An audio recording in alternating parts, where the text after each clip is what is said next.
Oh, say, can you see by the dawn's early light what so proudly we hailed at the twilight's last gleaming, whose broad stripes and bright stars through the perilous fight o'er the ramparts we watched were so gallantly streaming, and the rocket's red glare, the bombs bursting in air, gave proof through the night that our flag was still there. Oh, say, does that star-spangled banner yet wave o'er the land of the free and the home of the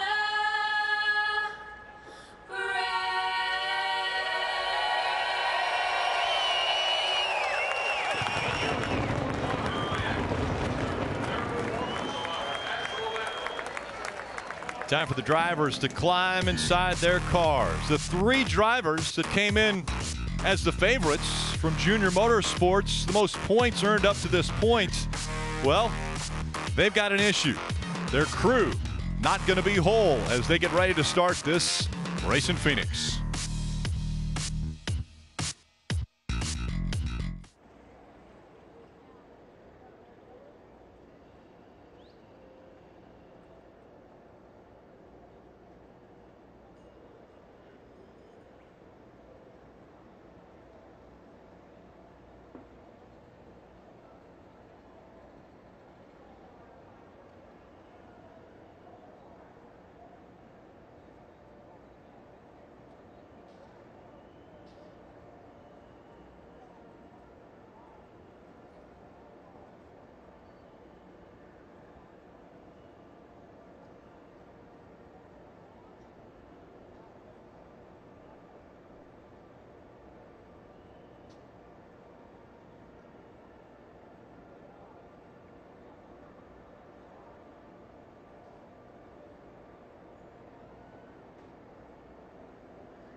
To be one of the final four at Homestead would be the biggest race of your lifetime, biggest race of your career. That would mean the world to us get there. It proved that we belong in the conversation of championship caliber drivers. To culminate all the hard work and put it into one race is something that is unlike any feeling. Well, I really want to race at Homestead when it all counts. To be a Final Four at Homestead, I would love to have that feeling again. It's going to be stressful. It's going to be demanding. All bets are off, and you have to go for broke. It just matters who rises up and takes care of the moment. It doesn't matter what we do next week. Today's the day. Stressful, demanding. Who will rise up? The intensity now at an all-time high for the 8 drivers for the championship 4 positions. For more on what we're going to see today, let's go trackside to Kelly Stabist. 18 points below the cut line for rookie driver Daniel Hemmick in this 21 team, but it's not a must win, although they do have a lot of ground to make up. Well, Daniel told me that if they're going to go down, they're going to go down swinging. They will not end this one without a fight. He likes this track, and he starts today 7th, Parker. Kelly, Justin Allgaier comes in this race 20 points to the good, but he does not have his normal pit crew. So let's tell you who he has. He has the 48's rear tire carrier Ryan Patton. That's the only guy who's normally on the 7. He has the Jackman from the 24 car of Chase Elliott. He has the backup front tire carrier from the 24 car of Chase Elliott. And the rest of the guys on his pit crew are developmental guys. This will be a massive test for this 17, the depth of junior motorsports. Dave? Qualifying 4th, Matt Tiff starts this race in position to make the championship 4 in Miami. His team's goal now is to earn more points than and stay ahead of his closest competition, the 48 car of Brennan Poole, and avoid disaster so that Custer and Hemrick can't catch him. Marty? Dave, to be honest, it's been a very up and down playoffs for William Byron so far. Just 2 top 5 finishes, but he may have saved his best for last. He told me a moment ago, not only do we have the best car of the playoffs for us, it's maybe the best car we've had in months. William Byron wants to make it to Miami with a win here at Phoenix. Let's see who makes that championship 4 and get the engines cranked here in the desert. And now, for the most famous words in motorsports, please welcome your Grand Marshal, Secretary of State of Arizona, Michelle Reagan. Drivers, start your engines! Fired up when you're ready. You got me in the car? Yeah, buddy, loud clear. Copy that. Whenever you're all situated. Strapped in, engines fired. It's time for the green flag in the desert. That's coming up next.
NASCAR on NBC is brought to you by Ford. We go further so you can. And by Bank of America. Life better connected.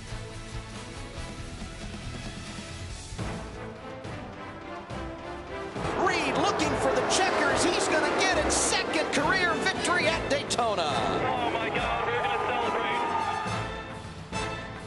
celebrate. He finds an oasis in the desert. What a night for William Byron. William Byron wins at Indy. What's your favorite go? Woohoo! Cars are rolling off of pit road. Let's let you know where they will start in today's race. Eric Jones won the pole. He's never won the race here, though. He led 65 laps here in the spring, but finished third. William Byron, one of the playoff drivers, will also start in row 1. And right behind them, we have 2 playoff contenders. Cole Custer has 13 points to make up. Matt Tifft, only 5. Then right behind them, we have 2 drivers that are here for one reason and one reason only. That's to win this race. Alex Bowman and Ryan Blaney. Row 4, we have Daniel Hemrick and Christopher Bell. Daniel Hemrick 18 points behind, trying to best his finish of 7th here in the spring. Row 5, we have Blake Cook and Justin Allgaier. It was already been reported Justin Allgaier will have to watch all day long. Remember, missing some key members of his normal pit crew. Last week in Texas, Brendan Gaughan got in a little scuffle with another driver on the track, and then it actually escalated after that when they got out of their cars. We'll see if Brendan Gaughan can make it through this race without ruffling feathers. And then row 7, speaking of ruffling feathers, we got 2 playoff contenders in this row as well. Elliott Sadler, he's 29 points to the good, and Brendan Poole, he's 5 points to the good. Back here in row 8, you have Brandon Jones and Austin Dillon. Austin Dillon, a full-time driver in the Monster Energy Cup Series. We want to be able to chat with one of the playoff contenders, Brendan Poole in the 48, starting 14th. Jeff, dial him up on the radio. Hey, Brendan, Jeff Burton, NBC booth. You got us? Yeah, I got you, man. Bud, how the nerves today? Hey, man, I feel pretty good. You know, I'm in a good place, +5 to the good. So just need to go out here and execute this afternoon. But certainly proud of my 48 DC Solar team and the race car we brought to the racetrack, and feeling good about it. Well, you mentioned the word execute. Tell me what you think the most important part of today is so you can do just that, and that is execute. Yeah, well, you know, stage points are going to be really important. So we'd like to go up here and get some stage points in this first stage, and then close it out strong again in the second stage. I think if we can have good restarts, good pit stops, and put ourselves in a good position for the end of the race, we'll be in good shape. Brendan, thanks a lot, bud. Good luck. Thank you, guys. Appreciate it. Well, take a look. We are riding along with a few of the different drivers. Take us through them. Yeah, well, we just heard from Brendan Poole starting back in the 14th position, has the DC Solar in-car camera. And then Ryan Reed back in row 10. He's also a playoff contender. A lot of ground to make up. Ford Performance camera. Well, the 00 of Cole Custer, a wonderful job qualifying, starts in the 3rd position with the Ford Performance onboard camera. And then our pole sitter with the helmet cam, Eric Jones, Toyota camera. Not only will we ride along with some of the drivers, but we'll be high atop this mile racetrack here in Phoenix. Our aerial coverage provided by our partners at Smithfield Foods. Absolutely gorgeous day here in Avondale, Arizona. Yeah, Rick, it's a 200-lap race, 200 miles. Most important thing I think we need to talk about are those stages. Stage 1 and Stage 2, only 60 laps, a real sprint for these guys that are trying to gain those points to advance in the playoffs. Pit road speed, 45 mile an hour. Fuel window, 75 to 80 laps. But I do think they might be able to go just a touch longer, be able to save some fuel here on this tough 1 mile track. Jeff, we come from a racetrack, Texas, where the opposite ends of the racetrack, 1 and 2 and 3 and 4, were totally different. But here, very similar. Same thing, 1 mile racetrack. A lot of people talk about this being a super speedway. It's not. It's a short track. Turns 1 and 2, 10 to 11 degrees banking, a much tighter radius. Turns 3 and 4 has less banking, and again, a wide radius. And then this dog leg of the back straightaway, nothing straight about it, I can tell you that. All this black on the bottom that we're highlighting red, they're going to be using every bit of that to gain track position. Rick, this is going to be a conversation we're going to have all day. Not only this crazy racetrack, but this curved pit road, getting on and off pit road, difficult. The driver has to get in his box, and it's going to be a big storyline today because of these guys right here. This is a 7 crew member getting a little practice in, a little warm-up. Remember, it's kind of a makeshift crew on all 3 of the junior motorsports entries trying to advance in the playoffs, so it's going to be stressful on pit road today, and not many stops, so a mistake would be very costly. But an opportunity, right? You can step up. You can earn yourself a full-time job, taking advantage of this opportunity that's been presented to you. Pace car makes its way onto pit road, leaving the field in Eric Jones's hands. In the 20, Eric on the outside of row 1. Green flag is in the air.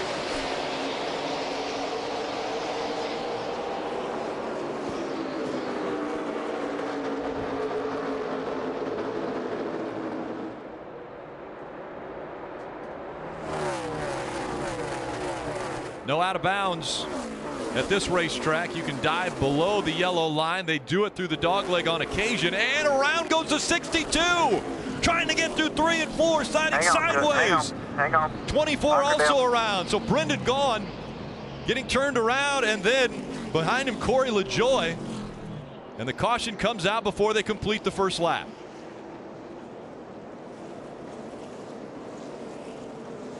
Mentioned Brendan Gaughan last week, racing against Ross Chastain in Texas, and some hurt feelings between the two, and then afterwards a little pushing and shoving took place. We'll see if that is behind them. And Brendan Gaughan had a really good qualifying effort. Started 11th today, but really in less than a lap, all that's gone. Yeah, we're going to talk about this entrance to turn 3. You talked about it when we just explained the track, how crazy the straightaway is. He looks like he's somewhat in position. He turns down in, and it just gets free up the track, spinning out, makes contact with the car on the outside of him, but basically completely on his own, just very loose entering the corner. And I actually think it was a benefit for the 62 that the 5 of Michael Annett was out there. He might have spun all the way around and backed it into the wall. And how did no one hit anything? I mean, no one, really make contact of any significance. You spin out getting into turn 3 with someone on the outside of you on the first lap with all these people behind you. Nobody makes contact. I'd say that was a lucky event. And you can see Brendan Gaughan's come to pit road. He's going to get 4 fresh Goodyear tires. He immediately took responsibility and apologized over the radio to Michael Annett. Said he just had no heat in his front tires. Said that was entirely my fault. So the crew goes to work, and they will change and put 4 fresh Goodyear tires on that car. Corey LaJoie also involved. He goes back. I touched on the fact that in Texas, Brendan Gaughan, Ross Chastain, those two beating and banging around the racetrack. This all at about 190 miles per hour. On top of that, 2 guys got mad at each other, and it just continued for several laps. Look at this save by Ross Chastain.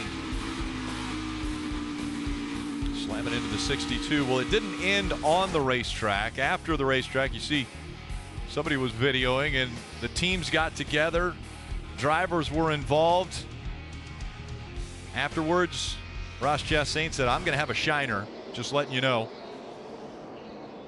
And that was on a 1.5 mile track with a little bit of space. Now we're at a 1 mile track where there's just nowhere to get away from one another. The only place you get away from one another is the crazy back straightaway with that big dogleg. But the problem is, at the end of that, you get funneled right together to enter turn 3. Marty. Hey, Rick, we're going to follow these junior motorsports crews all day long, but I think it's important to note what Jeff brought up earlier. This is a shot for these guys. They are Hendrick Motorsports development crew guys, and these guys for Elliott Sadler pitted Matt Crafton in the Truck Series race last night. He was battling for a championship. They told me we have all between 1 and 3 years of experience. So these aren't guys that just started a few months ago. These are guys have been waiting for the shot for 3 years to get a shot like this in an Xfinity Series race. So they definitely want to prove a point here this afternoon. But very experienced guys coming off the bench, Rick. And will have to rise to the occasion because so much is on the line as the field approaches the Geico Restart zone.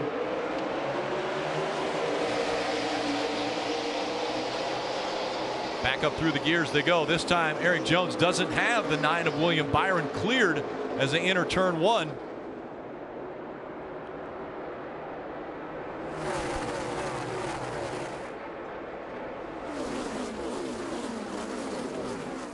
Trying to get a full lap complete here as they fight through 3 and 4. Still battle for that lead up front. Jones has the advantage. William Byron still looking to the inside, now tucks in behind him.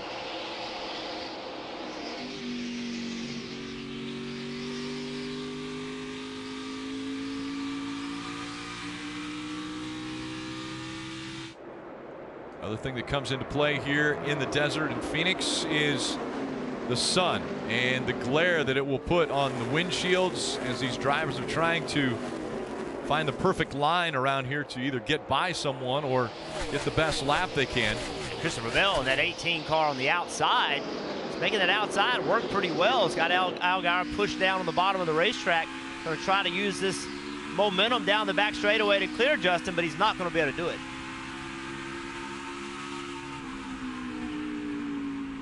Allgaier gets by him there. Dave. Christopher Bell in that 18 raced in the Truck Series race last night and is one of the drivers who made it to the championship 4 in Miami for the Truck Series. Told me that the truck operates just a little bit differently than this race car. The truck has a little bit more force from the air to keep it in the groove, but very confident about what he can do after leading the most laps in last night's truck race. Yeah, 90 of them, Dave, and so he's got experience around this racetrack. It's just now he's in a different vehicle.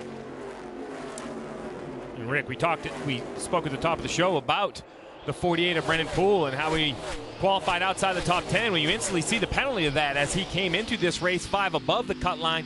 Currently in the position he's running, in the 9th position, he's 10 out. Now this assumes he runs 9th for both stage 1, stage 2, and the finish of the race, but we will be reviewing these points all day long at the end of each stage. But it's important for Brennan Poole to try to keep that 19 of Matt Tifft a little in his sights. Tifft currently running 4th.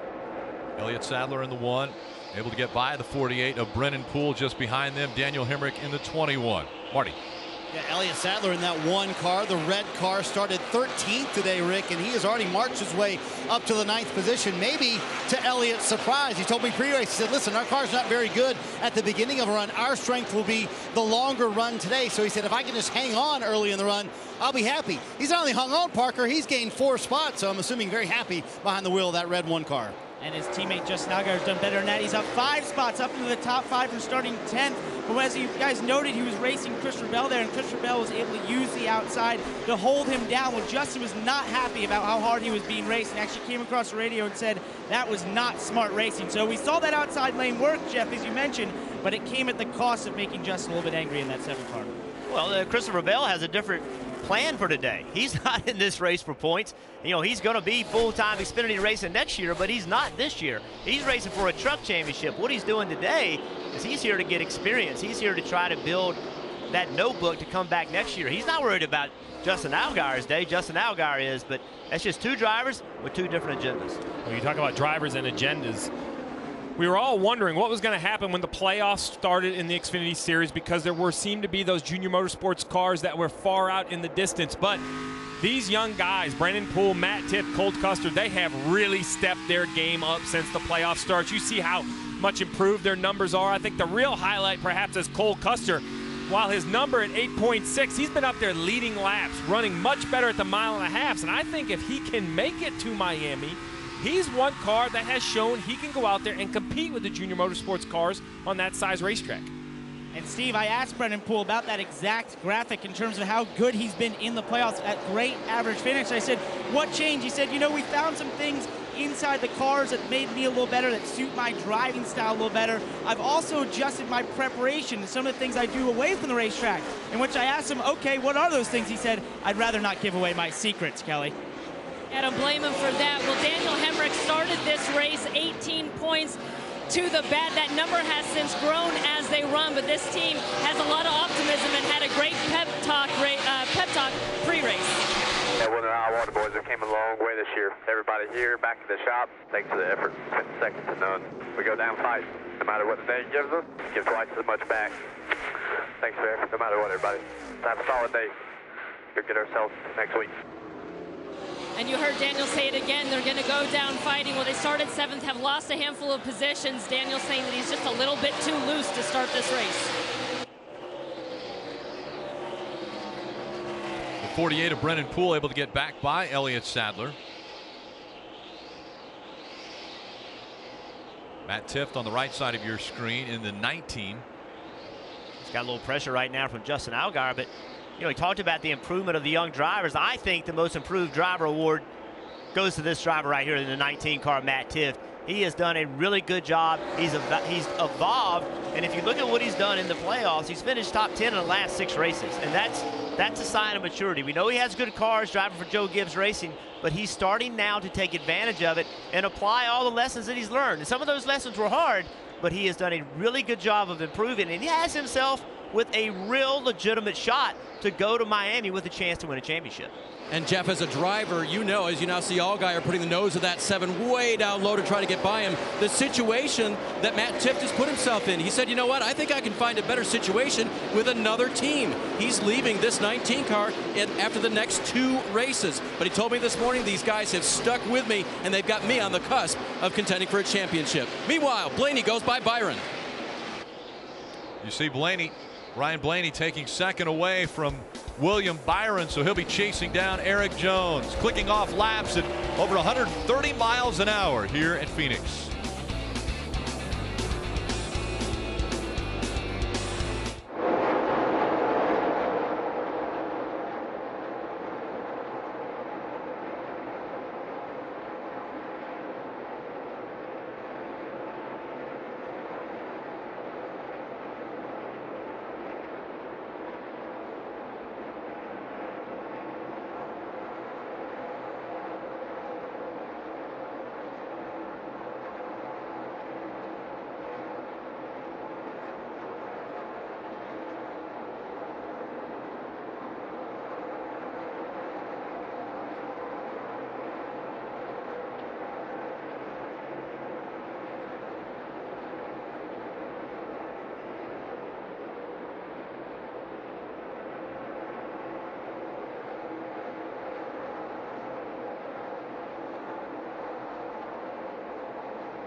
Fourth in points, Brennan Poole just involved in a big accident here at Phoenix. This could be huge for his possibility of making it to the championship 4. That might have just gone out the window. Yeah, big impact. Alex Bowman, Cole Custer, Daniel Hemrick, they were all racing together. Come off turn 4, you can see there's a lap car on the bottom of the racetrack. 00 tries to go on the outside. 48 saw a hole, and the hole just closed up. Well, we talked about the tight confines of Phoenix Raceway. Even at a mile, you see the wall at the bottom of the racetrack. Brennan Poole can only go so low. The 8 swings left. He doesn't know the 48's coming. Heavy contact, and also a little contact with the 21 of Daniel Hemrick as well. We'll have to see what the damage is on the 21, but here it is, on board with the 48. And you can see the hole open up. You can see why Brendan Poole went there. You may be saying, hey, why push the issue? Why make it 3 wide? Well, he thought the 8 was going to continue up the racetrack, and the 8 immediately slowed down and started turning left, Parker. You can guys, he came in directly across radio as he hit the wall there and said, "It's killed." He didn't exactly know why the guy came down. Obviously, the team has gone to work here. They've shut the engine off. They're trying to work in the right front and find out exactly what may have broke there. If it only was a tire that went down or if they've hurt the right front suspension. They're continuing to work right now and seeing if they can get that car back on the track. That was Cesar Baricella's first start. That was in the 8s that got involved in this accident, and we're coming up on pit stops, and what a huge situation this is going to be for the junior motorsports teams as well, because their normal pit crews aren't here. Yeah, I mean, it's going to be a big opportunity for those guys to step up. I don't expect to see the leaders hit pit road. We only have 36 laps to go in this stage. I think they're all thinking they can make it to the end of the stage. But now the whole story changes, right? With Poole out of the race, Tift, Custer, Hemrick, situational awareness, reload. Who are we racing? Where are they running? It's a new race with 175 to go. So much emphasis on points, and now one of the contenders out.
Brennan Poole just coming off of pit road. He had 5 minutes for that team to work on the car. That is the rule. If you're involved in an accident and your car is damaged, you have 5 minutes to work on it. And he got way down to about 20 seconds left on that clock, Steve. Yeah, so they'll have no more opportunity to fix it under this caution. The only way the clock disappears is they make minimum speed. But you see right here, oh, he's back into the wall again. So obviously they tried to get the car repaired.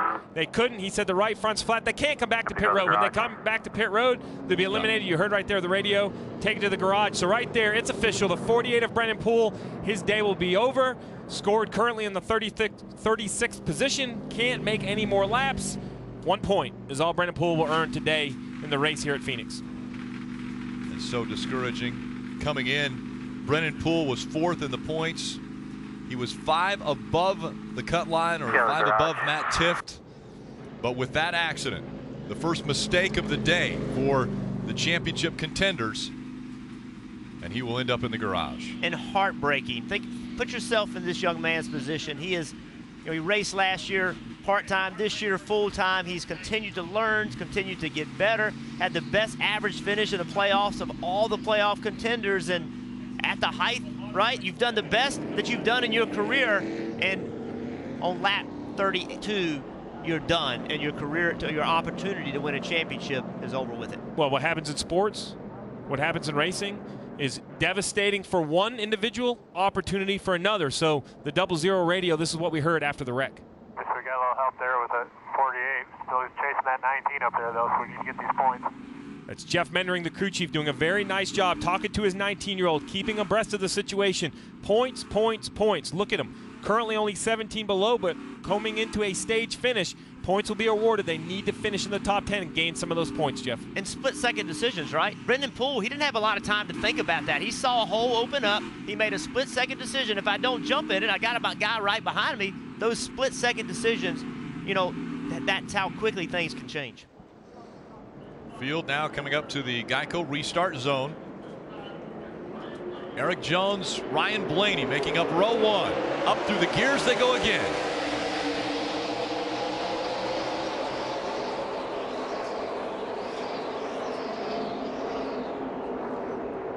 Another good start for the 20 of Eric Jones. Ryan Blaney in the 22 chasing.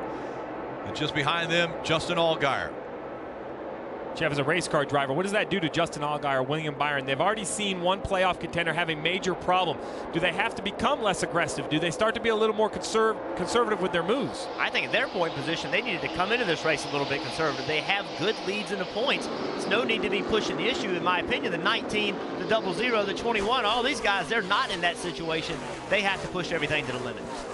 Right now, the 19 is currently fourth in the championship point standings, the playoff point standings. He has a 14-point advantage over the 00, who's just behind him. You see the battle for the lead. Ryan Blaney look to the inside of the 20 of Eric Jones, almost making it 3 wide. Behind them, William Byron in the 9, Justin Allgaier in the 7. Seville got a good run, got his car to turn very well on the exit of 2. Christopher Bell in the 18. And again, here comes Blaney looking to the inside of Eric Jones. That battle for the lead.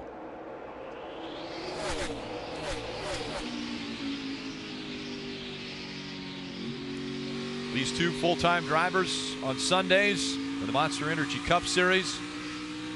Ryan Blaney in that 22. He's still fighting for a possibility of making it into the championship 4 in the Monster Energy Cup Series. He's been incredible this year. He's finished second many times, and the most to the driver who's just in front of him, Eric Jones. Well, Eric Jones needs to find a way to get that 20 car on the bottom on the exit of turn 4. You can see the 22 of Blaney. He's able to get his left sides below that yellow line, and that last time through there, Eric Jones, he was about a half a groove higher than he really needs to be. If he keeps that up, the 22 is going to be side by side with him. Right here, now Eric Jones has made the adjustment, slowed the car down in the middle of the corner. The 22 underneath him, though, 4 tires below the yellow line. There he goes for the lead. Ryan Blaney on the inside now has the preferred line as they dive into turn 1. Eric Jones trying to fight back on the outside, but Blaney, your new leader in Phoenix. And Jeff, he would love to get that 20 car as he fights back on the outside, trying to get that outside groove to work. Eric Jones would love to get that green 20 car down on the bottom. He can't. Car way too tight, and Jeff, that's a tough condition, but he makes the outside work there, Rick. Flew by on the outside. Eric Jones back out in front. So after Ryan Blaney had made his way to the inside and got by the 20 through 1 and 2, he led the last lap, and then Eric Jones fights back on the outside and takes the position back away. Great fight back by the 20 of Eric Jones, and now what does he do? He knows that the 22 has been faster by running the bottom of the racetrack, but you just got back by him by running the top. So what position do you put yourself in? I get nervous continuing to give somebody the inside on a short track. Eventually they're going to get in my door, get in my left rear quarter panel, get me spun out. Eric Jones is making that outside line work for him, though. He was able to clear the 22 coming off of turn 2. Just two completely different ideas. Right here, the 22 turns better. Is able to get the car pointed, but the 20 gets that momentum on corner exit. The so refreshing to watch these guys battle door to door, Jeff. And to your point, yet to see any real contact. A little bit early between the front bumper and the rear bumper of the two, but side by side, two completely different lines, but respecting the lines and giving each other space. Oh, this is Blaney's best shot right here. You can see he's got some momentum. There you go. Eric Jones knew it. How about the crossover move? Eric Jones to the inside now. And that's right from the visor. The helmet of Eric Jones. You saw that pass by the 20 of Blaney. That's so fun racing like that. Racing somebody you have respect for. Blaney and Jones, they've gone head to head, and they do have a lot of respect for each other. But to race for the lead side by side with somebody, man, that's as good as it gets. That's what racing's all about. So Ryan Blaney in the 22 just in front of Eric Jones in the 20. Allgaier, Byron, Alex Bowman rounding out the top 5. Christopher Bell is 6. Daniel Hemrick, Matt Tiff, Cole Custer, and Elliott Sadler the top 10. Only 21 laps remaining in stage 1. Up front, it's been all Eric Jones and Ryan Blaney, but early on, the big story is Brennan Poole. Involved in an accident early, almost halfway through the first stage, and now he is in the garage and his championship hopes are dashed. You see Daniel Hemrick finally clearing Christopher Bell. He worked on him for a couple laps. Well, he just passed him for the 6th position. And on the left side of your screen, that battle for the lead has now involved a third car. The winner of the spring race here in Phoenix, Justin Allgaier, has closed in to under a second of the leader, Ryan Blaney. Yeah, and as Hemrick has worked himself up to 6th, Matt Tiff has worked himself back to 8th, Cole Custer 9th, and Elliott Sadler 10th. So it's amazing how these guys are racing for that last spot with points, and they're all racing right there together, Kelly. Daniel Hemrick in that 21 car actually had a little bit of contact with the 48 of Brennan Poole, but said it wasn't too bad. He had dropped back to 11th in this race, that the car was just way too loose, but it started to snug up, and he has been on the move forward and passing playoff contenders along the way. The day started with 8 drivers fighting for 4 spots. 1 has now been eliminated. Brennan Poole out, and the frustration evident.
Welcome back to Phoenix. On the right side of your screen, you see Matt Tifft in the 00 Custer Racing. We've just caught up with Brennan Pools in check and release from the medical center. You're involved in that incident with the 8 car. Brennan, what exactly happened there?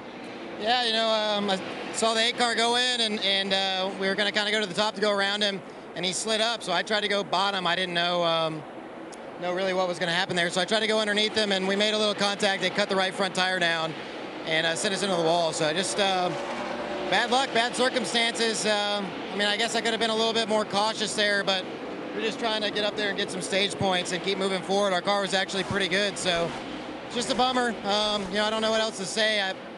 You know, sometimes there's lap cars are in your way. You got to navigate around them, and we just didn't make it happen. So you came in this race 5 points to the good. How devastating is this? I know how badly you wanted to be a part of that championship for at Miami. Yeah, you know, it's a shame, but you know, it's already over. It's done with. I can't control it. So we'll move on to Homestead. Try to go get our first win there, and you know, start getting ready for the next year. You know, I just feel like we got to reevaluate some of these lap cars and who's out there and who's not out there. That's all you can do, guys, is focus on the positives. Maybe go out there and get a win at Miami. Rick, I know he's frustrated and disappointed, and I know he wishes he was more patient, but at only 5 points, Jeff, I don't think patience was really his option today. I think he had to attack. I don't think he could hang back and wait for those 5 points to come to him and use those as his only defense. So I know it's easy to second guess it now, but I agree. I saw the same thing he saw. The car was going up the racetrack. I thought he had a hole. Yeah, I thought he had a hole as well. And remember, look at the 21 car right behind him. I don't know how you can exercise a whole lot of patience when you have somebody right behind you. So put yourself in Brendan Poole's shoes. Right now, you're thinking slow car. What do? You did the same thing that 21 did. The 21, you know, they had the same idea. Daniel Hemrick saw that hole open up as well. They both went to the bottom, and then the contact was made. So, yes, I think you should revisit it. You should try to learn from the situation. But if I'm driving that car, I do the same thing that he did. Custer actually made a nice move, realizing the 8 was coming up the racetrack, and gave him more than the normal, perhaps, 1 lane he would have gave him getting into turn 1. You know, it's easy to look back and say, well, I should have done, I would have done, I could have done. But it happened. You had to make that decision right now. You don't get to analyze. You don't get to have this long break to say, okay, I think I should do this because of this situation or that situation. You have to make a decision and do it. And that's what he did. It didn't work out, but I know he's going to lose some sleep, but I don't think he should lose sleep over him making a terribly wrong decision. It was a split-second decision. He had no idea that the driver of the 8 was his first ever Xfinity Series starts, so a difficult situation for Brendan Poole. Dave. So what, as the 19 gets pressure now from the 11 of Blake Cook, what did the team decide to tell Matt Tifft about it? Just this. We're not going to change a thing about the way we're going to race today, but the 48 was in that accident. He is out of the race. So we're going to continue to do what we set out to do here, and that's race smart all day long. It's an interesting balance. Tifft is a rookie in this series, the driver of the 19, 21 years old, and recently, as we pointed out, on a good run, but they want him to be aware but not get too comfortable in the fact that the 48 is out. In fact, now Matt's car is not working well. He keeps losing positions, and that's because when he goes into the corner, the car wants to point straight toward the wall. It's not handling well. If you look on the left side of the screen, you see the playoff leaderboard. The 19 was above the cut line and above the 21 by about 10 points. Now, because of the position changing and the 19 falling back, Daniel Hemrick and the 21 moving forward. Now the 19 is on the outside looking in. Stage points, stage points, stage points. Daniel Hemrick, 5th. He will be rewarded with points at the end of this stage if he can continue there for the next 5 laps. Cole Custer, 7th. Matt Tifft now with that pass right there of Blake Cook is outside the top 10. When you say Daniel Hemrick is in 5th place, well, he has run Justin Allgaier down. He's only a car length behind him, so he is battling for that 4th position. Marty. Jeff, about 9 laps ago, Elliott Sadler was in the top 10 and in a position to gain some of those stage points you're talking about, but the car has gone the other direction. Now he's in 15th. Here's what he said about the race car. Yeah, we're just bad here, guys. Mental off. I don't want to be much looser in, but you have to do that to understand, but the front end is just completely numb. And that camouflage 98 right behind him is another position he could lose going the wrong way. He's comfortable right now, plus 21, but they got to get the handling of this one car better, Steve. Well, they absolutely do, but I liked his tone on the radio. While he was disappointed, he wasn't screaming, he wasn't yelling. Listen, the front end's not working, as we see Justin Allgaier losing a spot to Daniel Hemrick. That's another point gain from Daniel Hemrick. But the one car, that calm demeanor, I think, was what will allow him to continue to make his car better. We've seen that most of the year, Parker. Guys, Justin Allgaier right now falling back and fighting there with Daniel Hemrick on the outside. It's simply just lacking grip in that 7 car as we get to the end of this run. He said it took off really well, but right now he's continuing to lack grip and really losing the feel in the front end of that race car. Similar comments to his teammate. Well, what I'm seeing with the Junior Motorsports teammates is that on this long run, they have all started working themselves back. So, you know, we talk about track position, short runs. Well, they're going to need these pit crews to perform because right now they don't have long run speed. They're going to need to gain track position on these pit stops and on restarts. Coming up on the final lap of stage 1 out front, Ryan Blaney has about a 0.6 of a second lead. There's Ryan Blaney, the 22. His lead over Alex Bowman now just 0.6 of a second. Eric Jones has fallen back to 3rd. We talk about stage points. Hemrick, Allgaier, Byron, Custer, all involved in the playoffs, all right now in the top 10. If you're in the top 10 at the end of the stage, you can get stage points. The 22 of Ryan Blaney is going to win stage 1 at Phoenix. Bowman, Eric Jones, top 3. Then Hemrick, Allgaier, Byron, and Custer. Top 7, Christopher Bell, Austin Dillon, and Blake Cook will round out the top 10 at the end of stage 1. So Ryan Blaney gets the win. Ryan Blaney, a full-time driver in the Monster Energy Cup Series. Points don't mean anything to him. The guys behind him fighting in the playoffs, absolutely vital. The most points that they can possibly get at the end of each stage. Yeah, but Jeff, you mentioned the Junior Motorsports pit crew and they need to perform to move up, but I think I would disagree. If I'm one of the crew chiefs, that's not what I'm selling to these new pit crew guys. I think I'm selling no mistakes. I don't need you to gain me any spots. Just don't leave a wheel loose. Just don't lose laps. When I look at the points currently, they're still 20 above or better. So while I know the competitor in you says gain me spots because our cars aren't good in the long run, the conservative guy in me that's points racing is saying, hey, what guys, just give me some 5 lug nuts on every wheel, make sure it's full of fuel, and let the drivers decide how hard we're going to run on the racetrack. And again, these aren't the normal pit crews, the full normal pit crews for these teams for Junior Motorsports. Their charter that was on its way from Charlotte here to Phoenix, it had a mechanical issue, there was an electrical issue, they had to land the plane. That crew was not able to get here in time for the start of this race, so this is developmental team members that are making up these crews. So a makeshift pit crew for all 3 of the top drivers, William Byron, Justin Allgaier, and Elliott Sadler. And here they come to pit road. Parker. Guys, Justin Allgaier in 5th place has been complaining about that car getting too tight. He's losing the feel in the front end and actually feels like the left front is giving up the most. He at one point had to start shifting towards the end of that run to try to keep up speed. They should do 4 Goodyear tires and adjustment on that 7 car here and Sunoco fuel. And we'll see how this pit crew performs, Marty. Parker, William Byron in the middle of your screen is the only Junior Motorsports driver who has a normal tire changer. His front tire changer is the same one he's had all year long. Everybody else fill-ins, but 1 to 3 years experience. So this should be a fairly clean stop for William Byron, who says his car is too tight. Elliott Sadler's guy, you saw the guy slip coming around the front of the race car for him. He said his car, you heard the radio, way too tight. Ryan Blaney holds serve here on pit road. The JRM guys, not too bad, Rick. They do lose a few spots, but not bad. Not bad, but how about Daniel Hemrick and the 21 team? What a strong performance by that crew. Got him 2 spots. Ryan Blaney, Daniel Hemrick, 1 and 2 off of pit road. And we'll get ready for a restart from Phoenix. And it's always crazy with the dogleg on the backstretch here, right after they go through 1 and 2. That's coming up next.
NASCAR on NBC is brought to you by Toyota.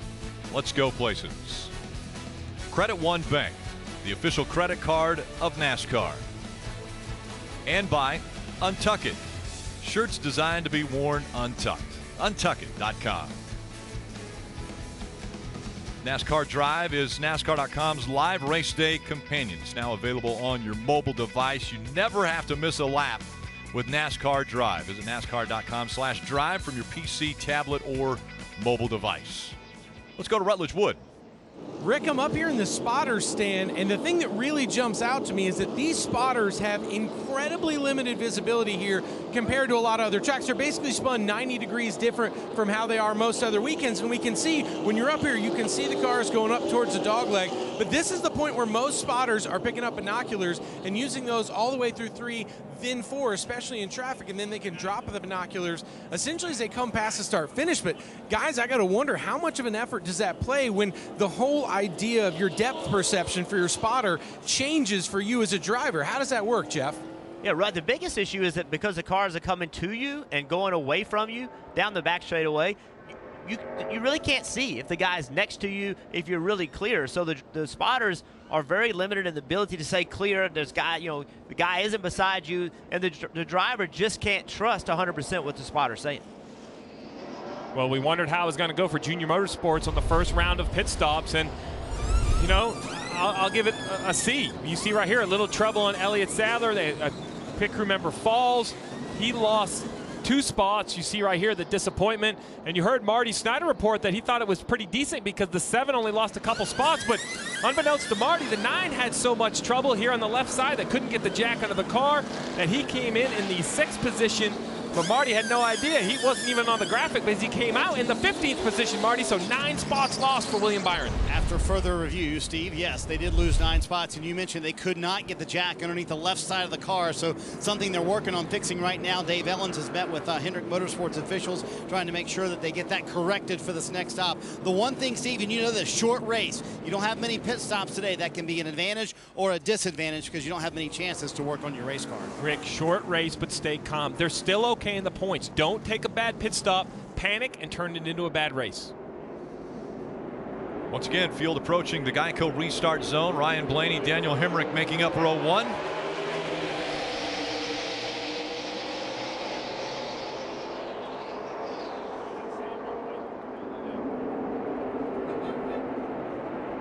Hemrick slides up in front of the 2 of Austin Dillon.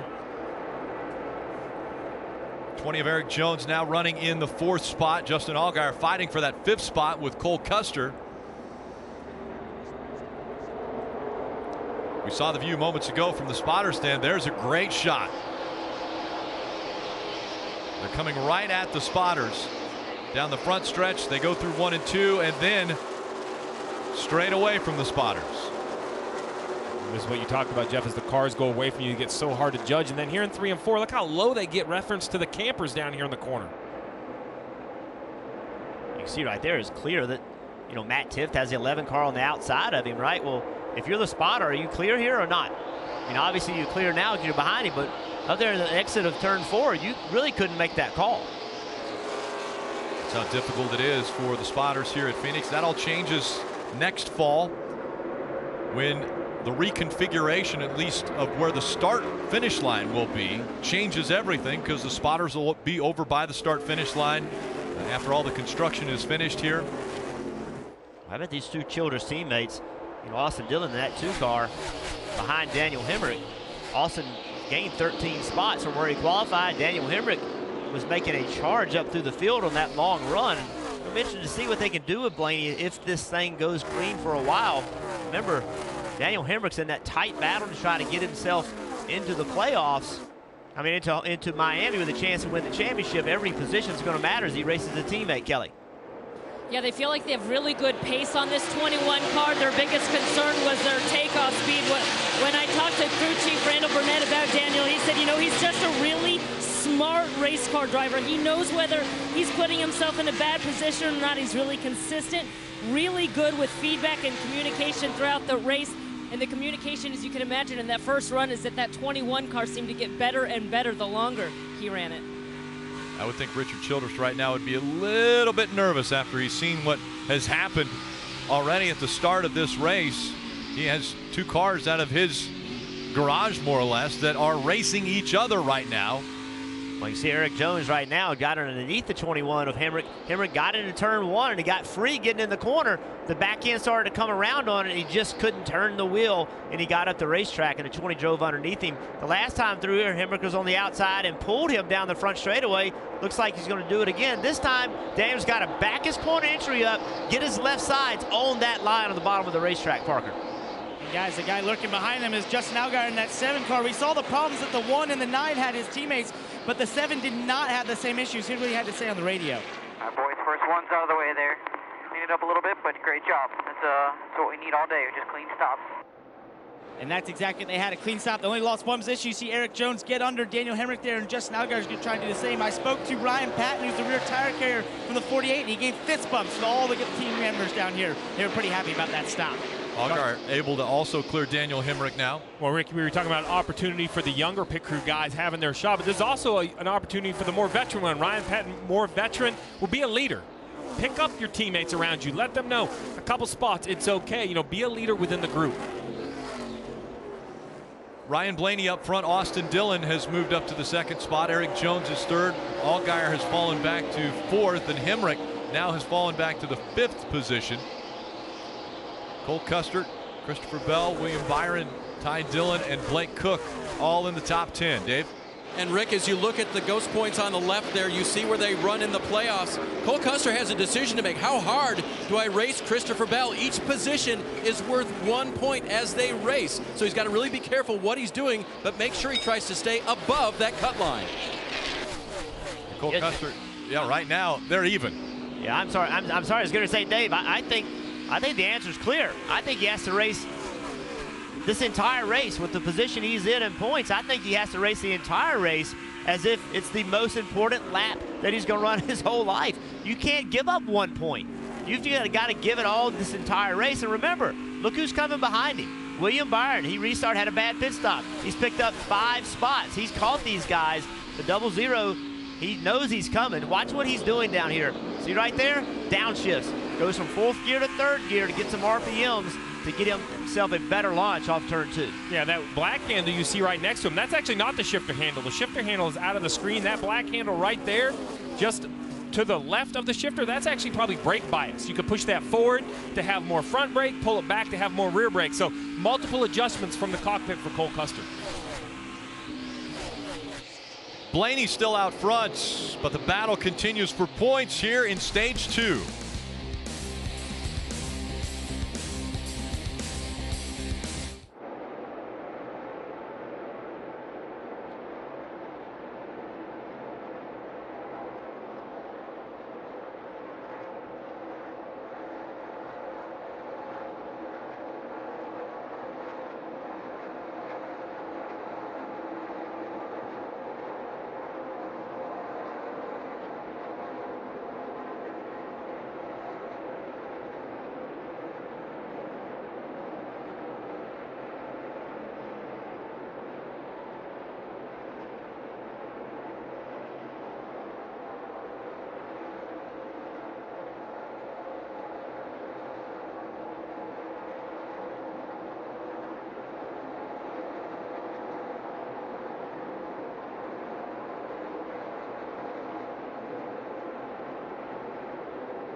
The spotter coverage is brought to you by Liberty Mutual Insurance, helping drivers worry less on the track and on the road. And while we're talking spotters, let's listen in to Elliott Sadler's spotter. From up here, like first 4 or 5 laps, we look good, and then it's like a switch flips, and we can't get off the corner, can't get back in the gas. That was spotter coverage presented by Liberty Mutual Insurance, helping drivers worry less. And Elliott Sadler's got to worry about a hard charging 42 of Alex Bowman, who we started near the back after this most recent caution, has battled his way back up.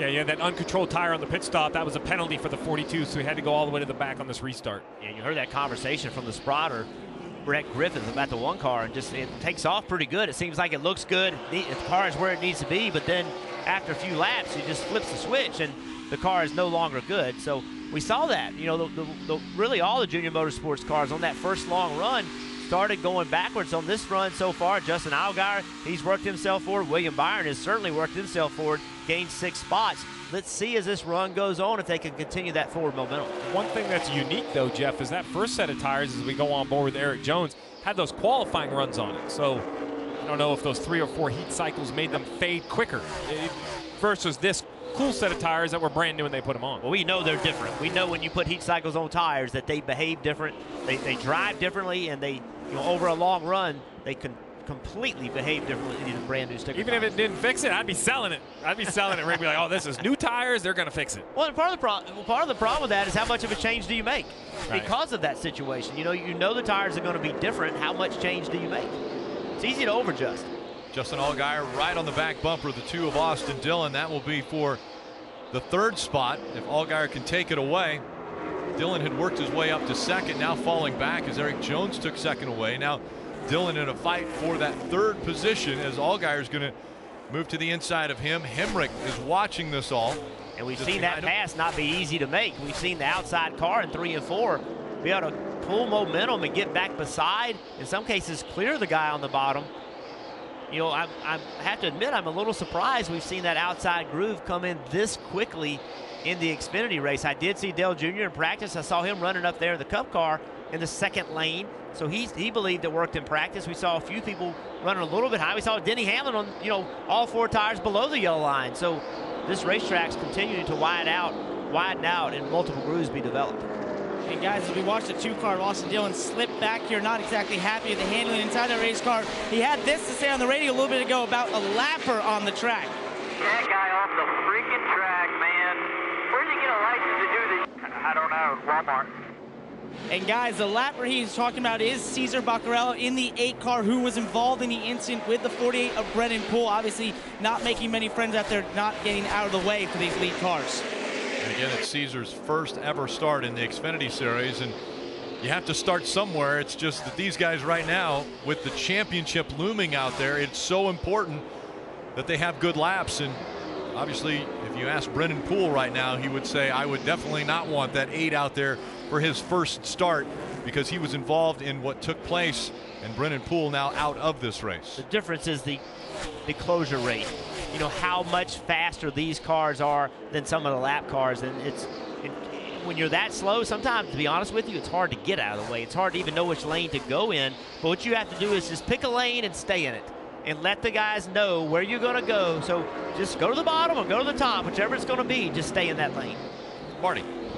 Hey, Rick, following the progress of William Byron after losing 9 spots on pit road, restarted 13th and moved his way now up to 7th. You see on the left-hand side of your screen, that's a meeting between Ryan Pemberton, who runs things for Junior Motorsports, and on the far left of your screen, that's Chris Berkey. He's in charge of all the pit crews at Hendrick Motorsports. And the bottom line is, I talked to Chris a moment ago, he said the 9 is just too low on the left side. A veteran pit crew, normally William Byron would have Dale Earnhardt Jr.'s pit crew here on pit road. They might know to pick that left side up, Steve, immediately. But Dylan Intzman, who's the gas man today, just didn't dawn on him to help pick up the left side of the car. So what they're going to do is they're going to have Dylan, when he comes around next time, pick up that left side so the Jack can get under the car easier and hopefully not lose spots on pit road next time. See, that's the talk that we've talked about.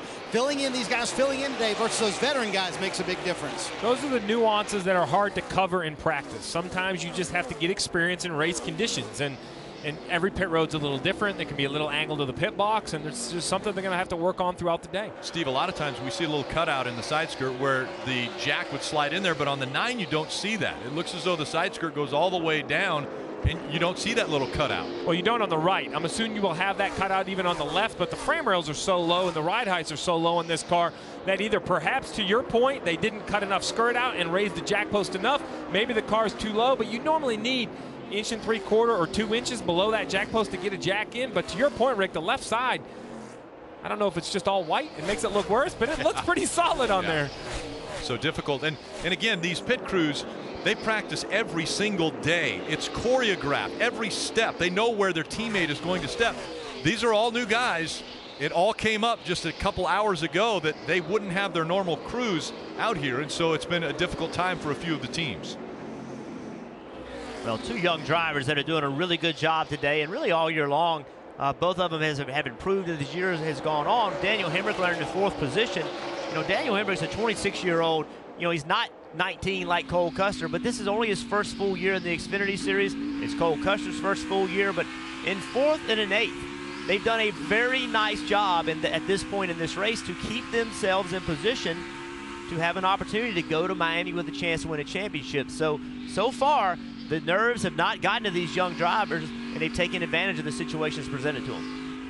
Well, Jeff, the first couple races in this round of 8 haven't gone exactly to plan as the 21 team of Daniel Hemrick would like. Remember, they started this race 18 points below the cut line.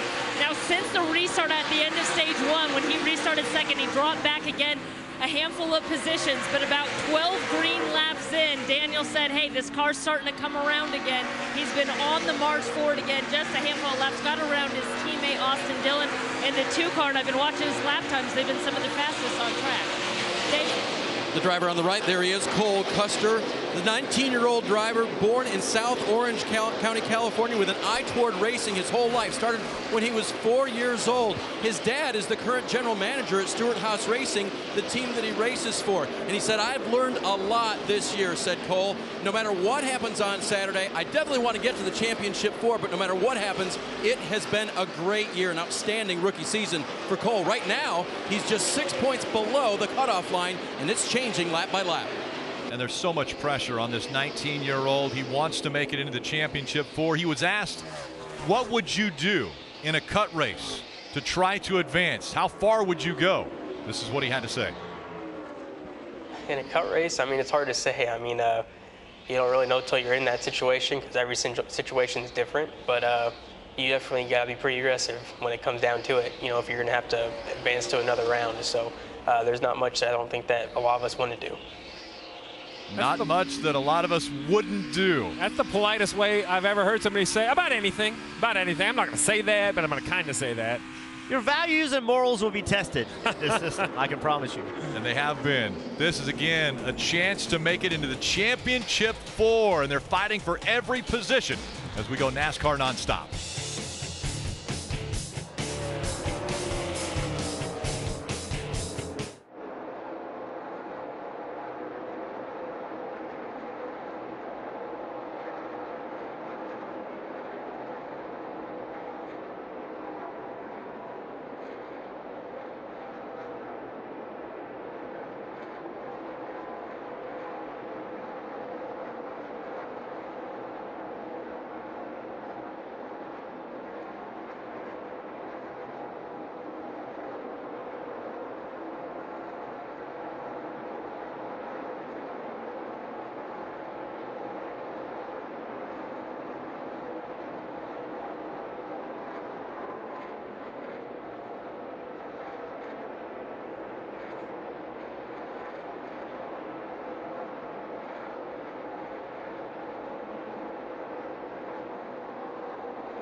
Ryan Blaney continues to lead the Ticket Galaxy 200 from Phoenix International Raceway.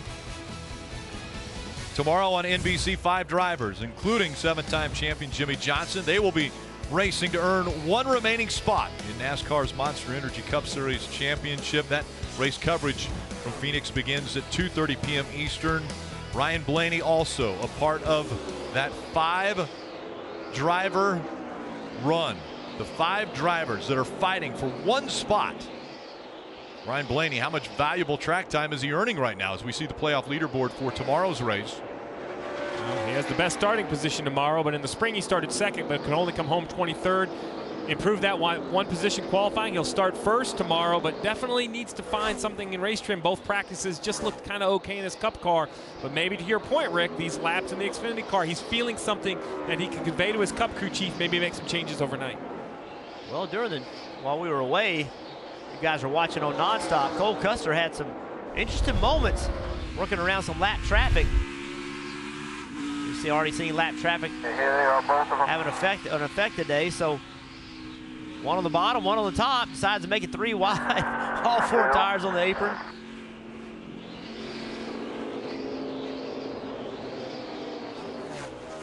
Then underneath the 90, Mario Gosselin just trying to get the throttle laid down very loose. So we talked about the closure rate and how much faster the fast cars are than the slower cars, the lap cars, and it's put the leaders in very, very tough situations, Dave. Jeff, we were talking about 1 point per position for Cole Custer, who is under that cut line right now. His veteran spotter high up on the roof watching things knows that too. This is the voice of Eddie DeHaan. Go at the line, go get that 9, every point counts.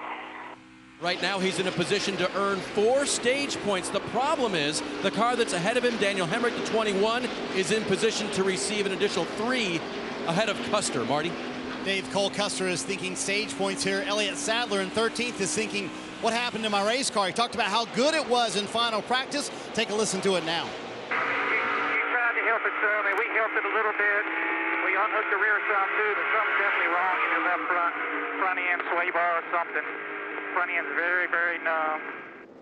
He has since said he thinks something is broken in the left front. But Jeff, what did Elliott tell us pre-race? Today I need to be a good quarterback, keep everybody calm, and you can hear the calmness in the voice. The car nowhere near what he wants right now, but still calm behind the wheel. Yeah, he knows the mission. The mission is to move forward and go to Miami with a chance to win a championship. And if he doesn't have a terrible day, he can do that. So just remain calm. As long as you finish, top 20, top 15, without a major incident, you're probably going to be fine. Alex Bowman, who had an uncontrolled tire earlier, was at the back, worked his way back up into the top 10, then came to pit road just moments ago. Dave. Yep, and they plan to stay out at the end of this stage, Rick, and take off as the leader at the start of the next stage. Well, that's going to be very difficult. I think the 42 should be lapped for a green flag pit stop here at Phoenix. So he's a lap down in 27th. He'll have to take the wave around at the end of this stage. So I don't think that's going to help his opportunity to try to win the race. While he does have enough fuel to make it, he definitely can stay out, but definitely not a planned pit stop for sure. Parker.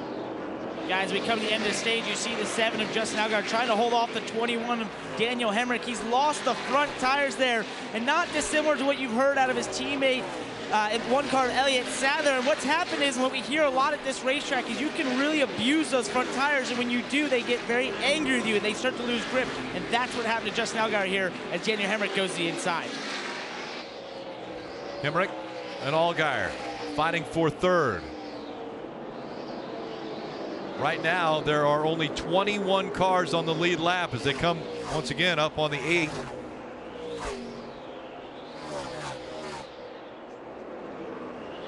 What a great racetrack this has been for Justin Allgaier. He's on a streak now of top 5 finishes, 5 of them, and looking to continue that as he runs 4th, chasing after Daniel Hemrick.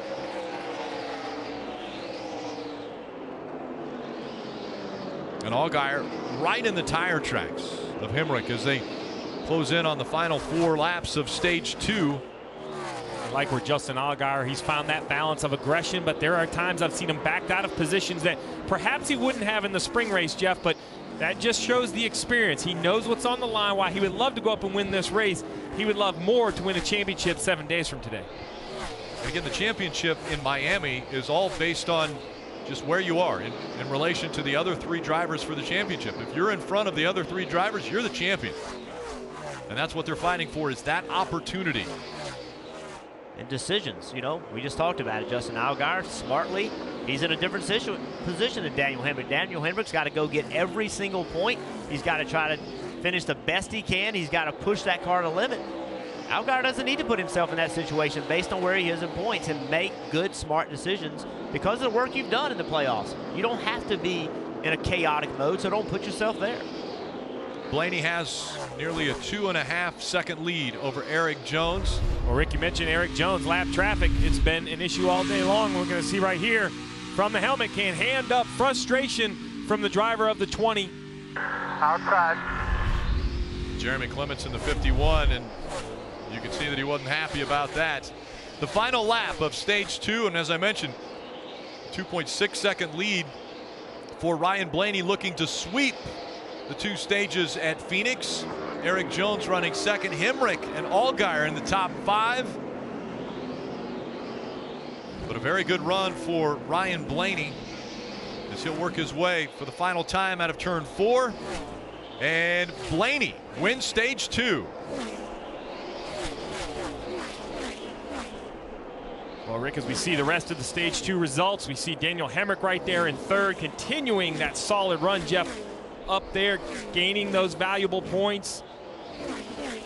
Cole Custer in the 7th position. The 00 got the 4 points. Matt Tifft, you don't see him up there, finished 11th. So he struck out on those stage points. That puts him basically the 2nd car out, 10 behind. We talked about the Junior Motorsports pit crews in the first stop.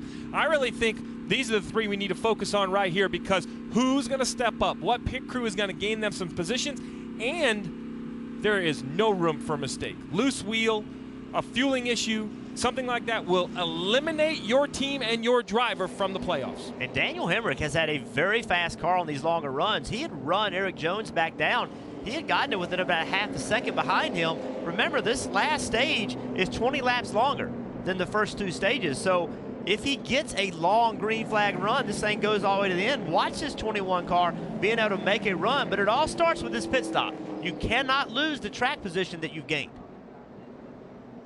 And I put it on the pit crew for a mistake, but it's on this guy right here too. Cole Custer can't slide through the box, can't put his right front tire on the line, can't get too close to pit wall. We talked about this curved pit road for some guys. The sun's starting to set. You're over 120 laps into the race. You got to stay focused. It's easy to lose concentration under yellow. Lead lap cars on their way towards you, Kelly. And there was some debate on the 21 car whether or not to make a chassis adjustment to tighten up Daniel Hemrick for the short run, because they know he's losing a lot of ground early in those runs. He's just a little bit too loose, but then the car comes around and tightens up as the fuel burns off. It's going to be a 4-tire change for the 21, Dave. 00 and 19 both below the cut line at this stoppage. The 00 got 4 stage points. However, his car was too free. The 19 of Matt Tifft cannot roll the center of the corner. They'll both get adjustments, 4 fresh Goodyear tires, and a fill of Sunoco fuel to start the final stage.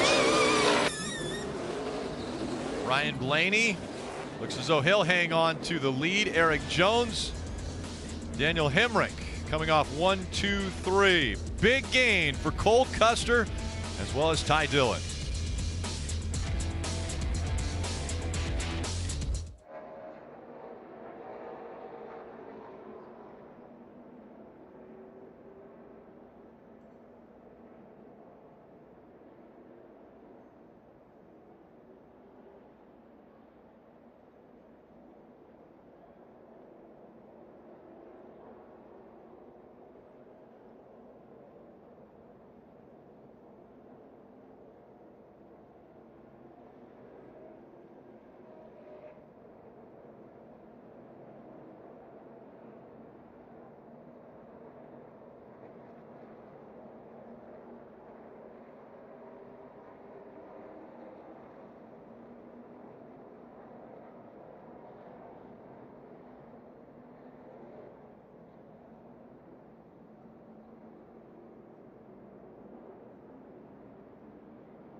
To all of our wonderful men and women out there that serve and protect our country and their families, I want to say Happy Veterans Day. You're our heroes. God bless you, and thanks for everything you've done. Thanks to all the men, women, everybody that's paid the ultimate sacrifice for us to be out here, enjoy ourselves, do what we love to do. Thank you for your service. Happy Veterans Day to all of you. To all the veterans out there, thank you. Thank you for allowing us to live in the great country that we do. Happy Veterans Day. It is a beautiful Veterans Day here at Phoenix International Raceway. Sending lots of love out to all the veterans and all the families out there. When they come back to this race next year, they're going to see what looks like an entirely different Phoenix International Raceway for Veterans Day weekend next year, because we are in the middle of a $178 million redevelopment. Everything that fans know here is really going to be different, but the track and the racing remains the same.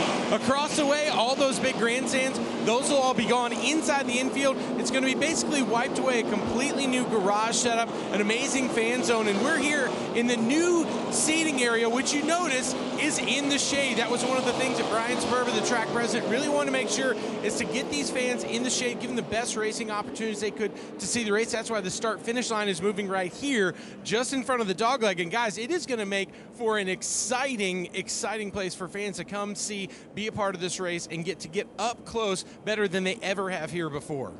Thanks, Rut. Appreciate that, and wish they would have had an adult-size helmet for you. Marty.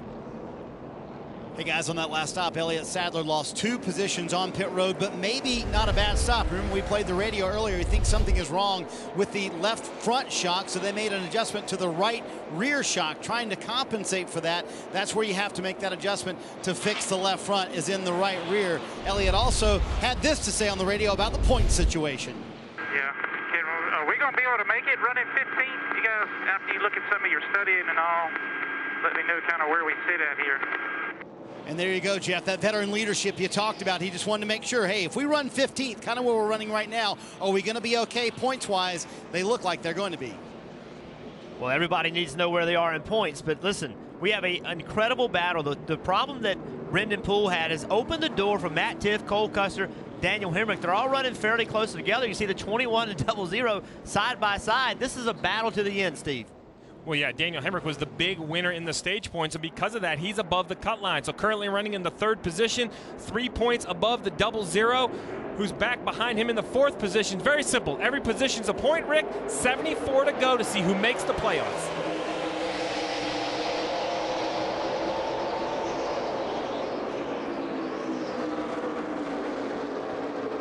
Every position is worth 1 point now.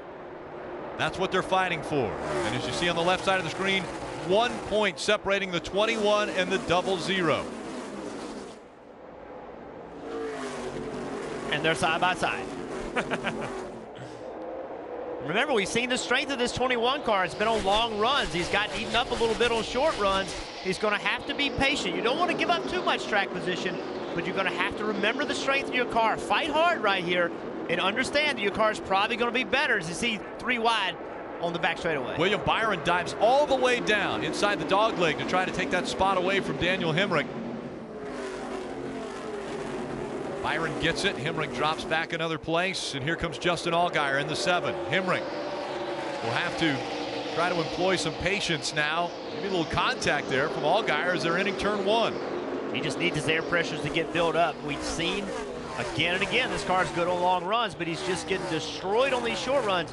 The longer he can hold the 7 car up and just keep him behind him, the better shot he's got. Because every car that gets in front of you takes lap after lap after lap to get by him. So you've got to fight hard right here. 00 now ahead of the cut line, so now a part of the championship 4. Kelly.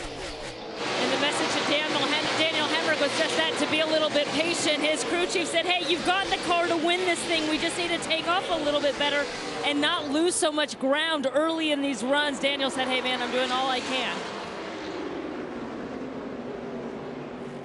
And that's the frustrating situation with just 70 laps to go.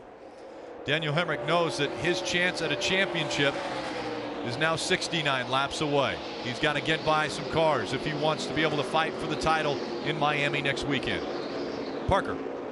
And guys, as we watched Justin Allgaier just go by Daniel Hemrick, before that restart, Jason Burdett came across radio and let him know what was happening in front of him. 00 on the 21, I duking it out for that last spot. So that's why the 21's maybe a little more aggressive. The way you entered that stage, the 21 was in by 4 or 5 points over the 00, but it's pretty tight. And guys, that is key sometimes, not only to know your own situation, but the situation of the others around you, to know that they may be racing a little bit aggressively. Obviously, Justin was able to get by the 21 and move ahead of him, but obviously you want to keep note of what those guys are doing so you don't get caught up in something they get caught up in. Right now, the two that are fighting for the last transfer spot, Cole Custer, he's running 3rd. Daniel Hemrick is in 7th. We go NASCAR nonstop.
Monday, the recovery of a stealth drone puts the team behind enemy lines. Don't miss a new Brave Monday, 10/9 Central on NBC. And welcome back to Phoenix. It is Veterans Day, and quite a few veterans on hand here. The drivers appreciative of them coming out, able to enjoy a little bit of racing. And the reason we're able to enjoy that racing is because of what they have done for us. The 9 of William Byron, it's official. William Byron has clinched a spot in the championship 4. He has enough points at the end of stage 2 that he has locked himself into the championship 4. Now there are 3 spots still to be determined. Taking up 2 and with a fairly comfortable lead over the cut line are the 7 of Justin Allgaier and the 1 of Elliott Sadler. The big fight right now is between the 00 and the 21. They're separated by just 2 points. Cole Custer may not know it's 2 points, but he knows that it's close. And he's got William Byron. His car is obviously a little bit quicker right now. Cole Custer's going to have to get aggressive, make sure he hits all his marks, though. Overdrive the corner, and it'll open the door for William Byron. Hey, Jeff, they just told Custer to take a little lower line exiting turn 2 because that's where William will try to get you. And the last 2 laps, he's done that and blocked that move of the 9 car. And guys, I just checked in with Dave Ellens, the crew chief for William Byron, trying to make that pass on the 00. I said, hey, you clinched. Did you tell the driver? He said, absolutely not. Remember, he's a 19-year-old, so he wants him to keep being aggressive. He doesn't want him to know he's in the championship 4 quite yet. It's 2 19-year-olds right here, nose to tail. fighting for position on the track, and Cole Custer up the racetrack, and William Byron will take that spot away. And you're going to see these two fighting for a long time in the NASCAR race, and there's no doubt these are two Cup-capable drivers. And then also right behind them, Christopher Bell. You'll hear that name for a long time as well. William Byron already has been tabbed as one of the Hendrick Motorsports drivers for 2018. He will be behind the wheel of one of their Cup cars. And so close to a championship a year ago in the Camping World Truck Series. He has progressed through the ladder system. William Byron had an engine expire before the last race of the year, and that took him out of the possibility of winning the championship in the Camping World Truck Series. Now he's fighting for an XFINITY Series championship. And here comes Justin Allgaier, looking at the inside of that 18 of Christopher Bell. Allgaier is going to take the spot away as he goes down onto the apron. Right behind, you'll get a glimpse, not quite, Daniel Hibrick. His car is finally fired off, and now he's starting to run these guys down just a little bit, not a lot, but he's gotten faster over the last couple laps. There he is. He sees that 00. He knows that's the guy he's got to beat. You mentioned that, the 00. What are the crew chiefs right now, Steve, telling these guys? Telling the 00 and the 21, they're so close. What do you tell them? 1 point separates them. Well, I think the information is very important, and the delivery could even be more important. So I would be very factual. Let them know. Don't make it complicated. Hey, we're good right now, but if the 21 passes some cars, you need to get some more. Let's keep talking about our car. There's over 50 laps to go. We may pit again, but your delivery needs to be very calm. You just said it. The driver of that 00 is a 19-year-old, a teenager. Don't put any more anxiety or emotion into the situation. Be factual and tell him what he has to work with. If they ended up in a tie, it would go to Cole Custer because they go to the finishes in this round alone, and Cole Custer has a 5th place finish. He had a 5th place finish at Texas a week ago. That would be the better finish between the two if it ends in a tie. Assuming Hemrick doesn't finish better than him here. Rick, and remember how they got that last week. That was a huge recovery for the 00 team. He started the race with a flat tire, had to come to pit road early, and recovered for 5th as you now see this battle. And now here comes Allgaier, and as he goes around the 00, that loses a position, which means losing a point, and they will be tied in the points as we have 52 laps still to go.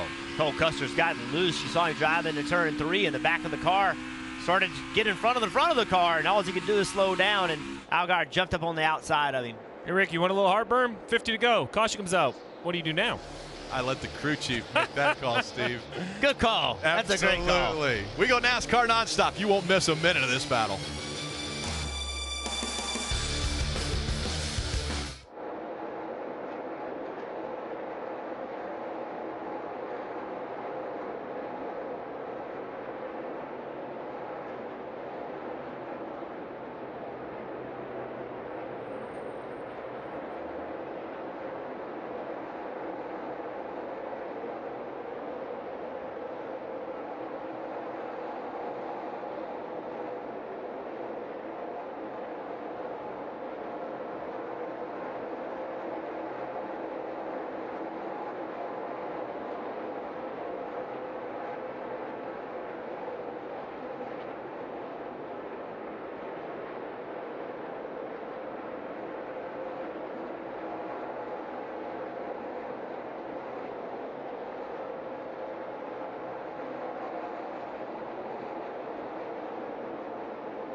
Today's aerial coverage provided by our partners at Smithfield Foods as we look down on this uniquely shaped 1 mile track, NASCAR Drive.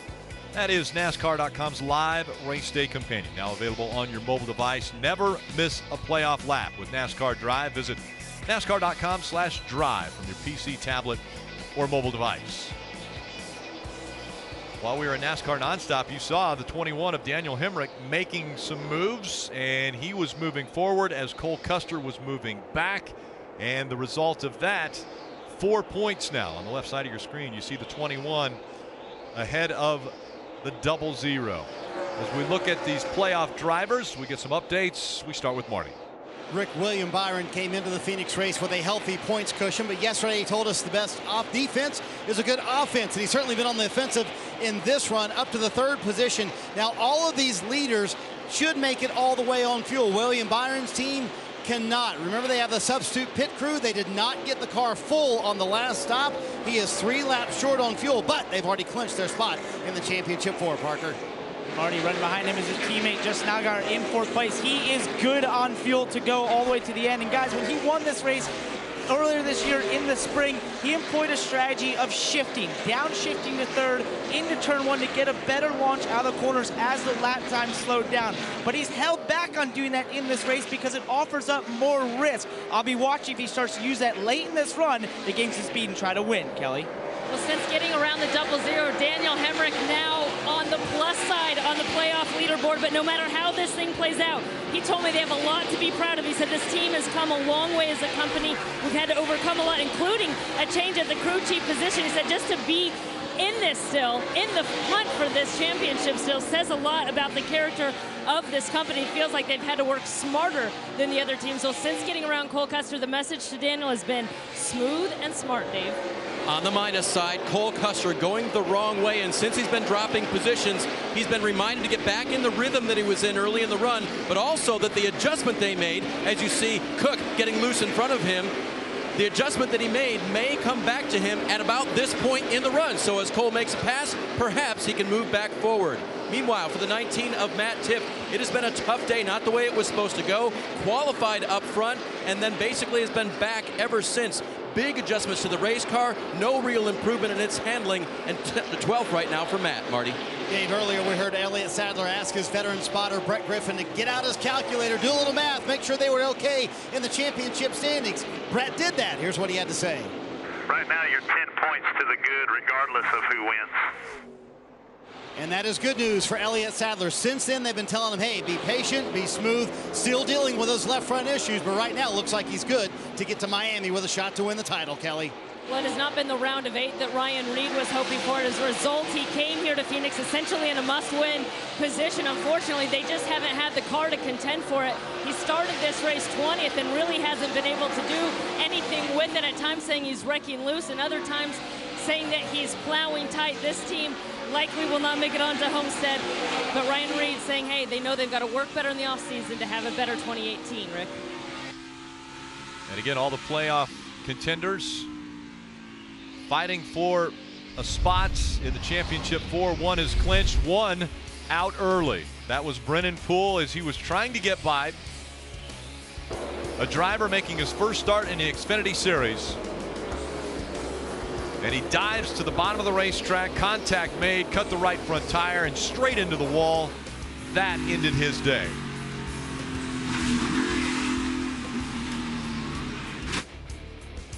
And coming into this race, Brennan Poole was in 4th in the playoff standings. He was the one that was above the cut line. Now, the driver above the cut line, the 21 of Daniel Hemrick. He has a 4-point advantage over the 00 of Cole Custer, who we see here, Cole Custer, fighting with that 11 of Blake Cook. Cole Custer's car has just gotten away from him. The car's not handling nearly as well as it was early in this run. He's got loose on corner entry. There's a lot of speeds come off that car, and you know, he's in desperation mode. Like, he can't just slow down. He can't just say, you know, you got to hit your marks because that's the fastest you're going to go. But when your car's not handling well and you see that 21 car getting further and further away from you, you tend to overdrive the car a little bit trying to find speed. But Jeff, the one advantage the 00 may have is think about how much better he is than Daniel Hemrick on restarts. Every start on new tires, the 21 loses position, the 00 gains position. So with 35 to go, Cole Custer in that 00, Rick, I think is looking for a yellow. They would need a restart to help them out. Ryan Blaney out front as we go NASCAR nonstop.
NASCAR on NBC is brought to you by Liberty Mutual Insurance, helping drivers worry less on the track and on the road. And moments ago, want to listen in on some spotter coverage and communication from the 21 team. This was when they had a 1-point lead over the 00 of Cole Custer. So right, like they run right there, Vito, we're 1 point to the good. Let's let him dig for a little bit before we tell him that, so he can try to get a little buffer zone too, you know what I mean? That was spotter coverage presented by Liberty Mutual Insurance, helping drivers worry less. Now it's 5 points. So 5 positions, 5 points for the 21 of Daniel Hemrick. Yeah, and I think basically what you heard there was a crew chief and a spotter. I heard Tim Fedor clearly say, hey, let's let him get out there a little bit. Let's not distract him with 1 point. He's doing pretty good. He's continuing to move forward. Jeff, you talked about his strength being the long run, and that has showed up again. He's driven up into the top 5, gapped himself to Cole Custer by 3 positions. Yeah, this car is by far, I don't want to say it's the best car on the long run, but it's one of the best cars on the long run. If this thing just can continue on, I think he could possibly run Justin Allgaier down to 4th.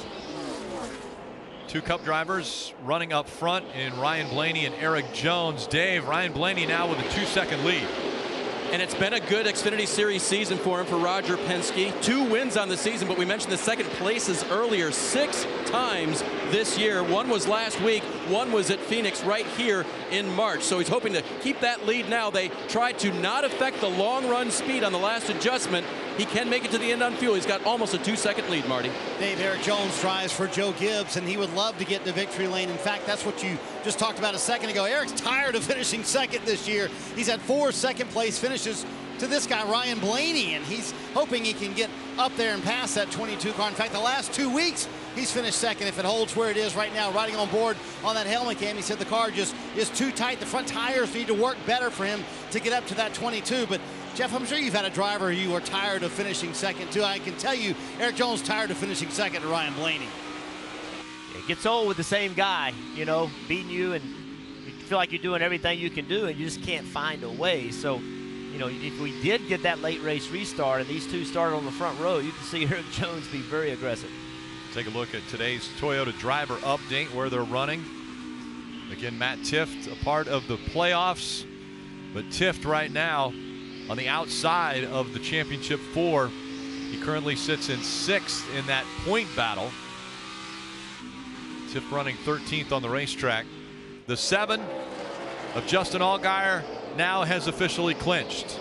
So Justin Allgaier also will be a part of the championship 4, as there are just 24 laps to go. Well, you heard Parker Kligerman report in the spring, Justin Allgaier used downshifting in 1 and 2 to improve his car's performance, running in the 4th position. Now with that news, if that's delivered to him, Jeff, maybe that's something he'll start to explore and see if it helps his car in this race as well. And the reason for that is the furthest now Justin Allgaier could finish back would be in 32nd. So he continues to run well enough, and he's got a streak on the line. Justin Allgaier, who's running in the top 5, has a streak here at Phoenix of finishing in the top 5. He's done it the last 5 races and wants to keep that streak alive. So another great run for Justin Allgaier, and he's going to be happy to know that he will fight for a championship in Miami next week. When you talk about the drivers that are currently trying to battle in, you have the 00 on the left side of your screen, Cole Custer 5 points out. Daniel Hemrick on the right side of the screen, 5 points in. I think right now it's different communication on each radio. If I'm the crew chief for the 21, I'm just being very quiet, letting him do his thing. We're in currently by 5 points, don't distract him. But if I'm the crew chief of the Cole Custer, Jeff, as you see the 21 with a huge slide right there, wow. I'm asking what we need on the short run. I'm already planning for the yellow because it looks like that's going to be our best if only shot to beat the 21. Kelly?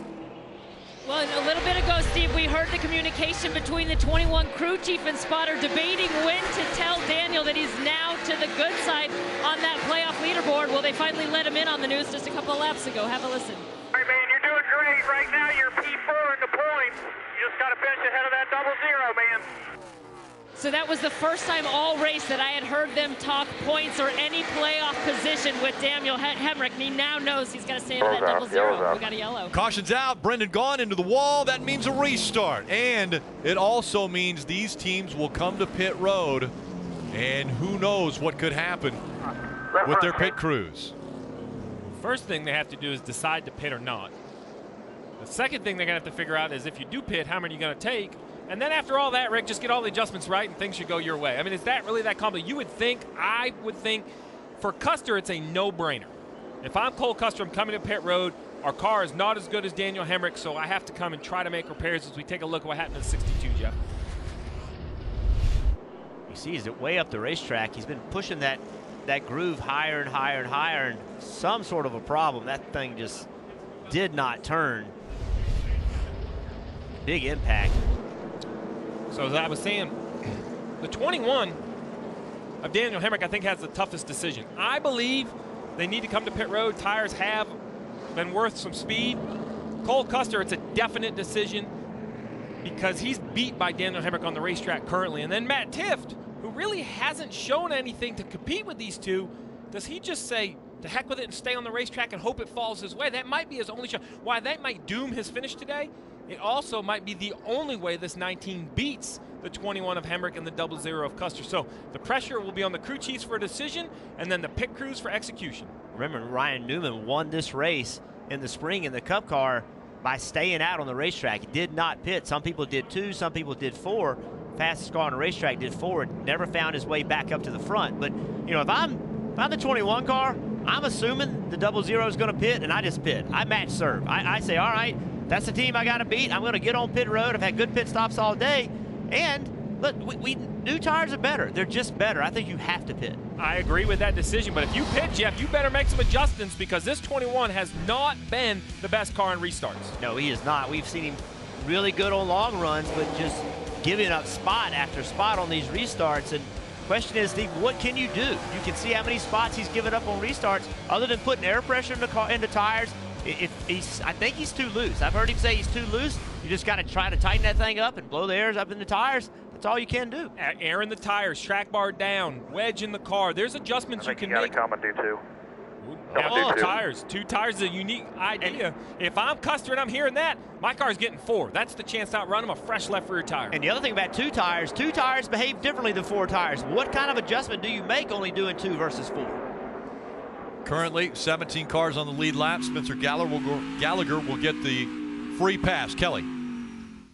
And you just heard that call, 2 tires that will be for the 21 of Daniel Hemrick. There was also some discussion on how much potentially to tighten him up for that short run. They know that that's their weakness on these restarts. It looks like it was going to be an air pressure adjustment only for the 21. 2 tires and he's off, Dave. Custer is 8th, Tift is 13th. Both need adjustments to their race cars. Tift slideways into his pit stall. 4 tires for Custer. They'll do the same for Matt Tift. A 4-tire stop. Can that gain him any better race car for the end of this race? 2-tire stop for the 21. Daniel Hemrick, it gives him 3 spots. William Byron, also 2-tire stop. He gains a couple positions.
Under 15 laps remaining in the Ticket Galaxy 200. And it's all for the championship.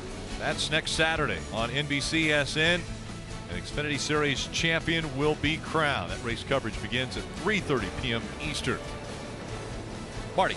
Hey, Rick, if you're wondering what happened to Eric Jones, he came in second, out third. He slid through his stall. They took right side tires. They had to push him back to get that done. For William Byron, this was a huge break because they were going to be 3 laps short on fuel. So all smiles right now in the 9 pit. Take a listen on the radio. All right, we're locked into Homestead. Our left side changing was not going so well. So we got to the lead with right side. Go for it, man. And that worked. The sub-pit crew, Parker, gained 2 spots here on pit road, coming through when they needed to. And for his teammate Justin Allgaier, he came down pit road in 4th place, but went out 17th. They had a very slow stop on the right front, and then they come around here. You see the front tire changer is far behind the rear. It's just a slow stop on the 7. And actually, they told him after this that he was locked in, guys.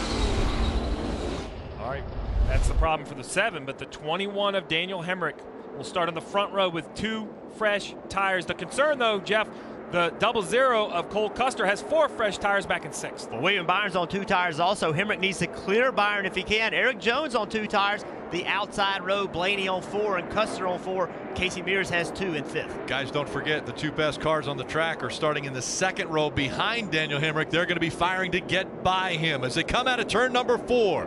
There'll be 13 laps to go. Green flag back in the air.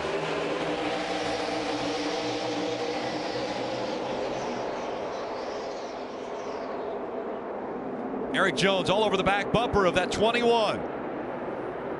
3 wide through the dog leg. William Byron out front. Hemrick's going to be 3 wide in the middle. 22 clears him. Blaney clears him on the outside. Jones on the inside. They're side by side for second. Jones slides up the racetrack. He has to get out of the gas. Blaney takes second.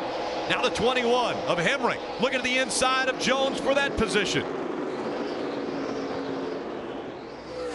Keep your eye on the 00.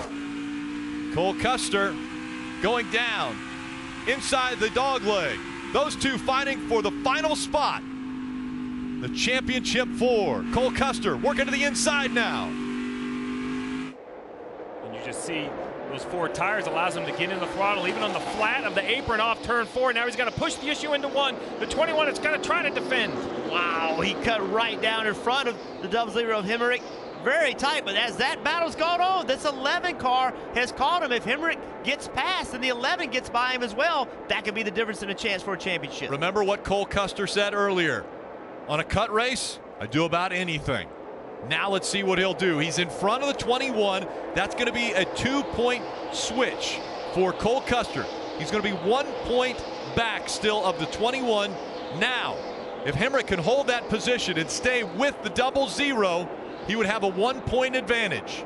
So Daniel Hemrick has his work cut out for him. He's racing for 5th position, to chance to win, a chance to go to Homestead with a chance to win a championship, but the car behind him is on 4 tires. The next 5-10 laps are going to be the most important 10 laps of this young man's career. He has to hold the position. He can't lose a spot or they will be tied. But I think Cole Custer can run the 20 of Eric Jones down. Eric Jones is only on 2 right side tires. I believe the 00 will be better than the 20. Custer might be able to go get the position. It doesn't matter what Hemrick does. He has the chance to go get the point he needs. Hemrick has to stay with that 00 if he wants to have a shot at the title. Those 2 now nose to tail, 9 laps to go. And also now behind, 8. Also behind the 11 car is the 18 car, Christopher Bell. He's on 4 tires also. And Christopher Bell, the lap before, he had the 4th fastest lap time. I'm impressed right now that Daniel Hemrick's able to stay with Cole Custer, only 2 tires compared to the 4.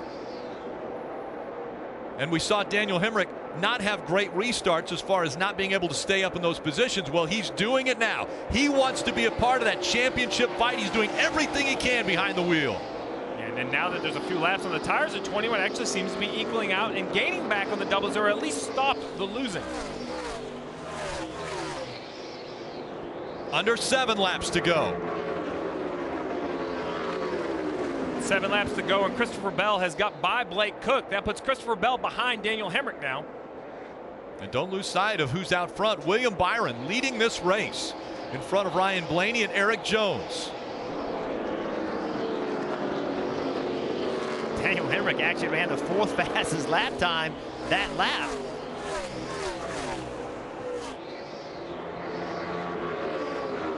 Under 6 laps to go. Behind us. There you have or it. else we're out. The 00 gets the tiebreaker, I believe. That is correct. The way they're running now, the 00 would get the tiebreaker if it was tied. That's great information, but right now it's just about lap time. They need to be given Daniel Hemrick lap times every single time it goes by. Let that be your focus. Just ran 28 flat. Every single lap, that's your goal. 28 flat every single time. Well, he's closing back into the 00. That's the best way to protect this position. Don't stay in front of the 18. Go get the 00. Coming out in front of the grandstands again. Under 4 laps to go.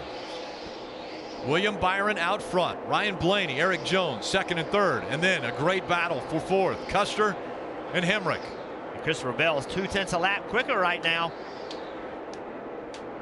Christopher Bell trying to reel in and get that 21. If Bell goes by the 21, that would be the 1 point that separates these two. Oh, big gain off turn 4 for Bell. Under 3 laps to go. How risky can you be if you're in the double zero? Can you try to back the 21 up, or do you just run as hard as you can and try to stay clear? Oh, you got to go as hard as you can. You got to get away from that 21 car. Cuts the dog leg that time for Daniel Hemrick. He closes the gap on the double zero. But here comes the 18. Christopher Bell trying to get by the 21. Bottom, a little run. Keep him pinned back there. Under 2 laps to go. Look at the run by the 21. Yeah, but that's going to cost him to the 18 on corner exit. That's a tough spot right here. Fighting the double zero actually slows you down. You can see the gain that Christopher Bell made. Hemrick once again now looks to the inside. Cole Custer shuts the door, but here comes the 18. 3 wide as they come out of turn 4. What a pass by the 18. Get around this double zero now. No, he doesn't. No, he doesn't need to. That's right. Just slow down. Don't get into a battle. Come to the checker. They need to stay the same. If they hold on, Daniel Hemrick. They need to tell them what the situation is right here. They're battling side by side for position. William Byron coming out of turn number 4. Byron is going to win, and Phoenix, the 21 of Hemrick, fighting to get into the championship 4, and he will do it as well. What a run. Yeah, everybody. Hell yeah.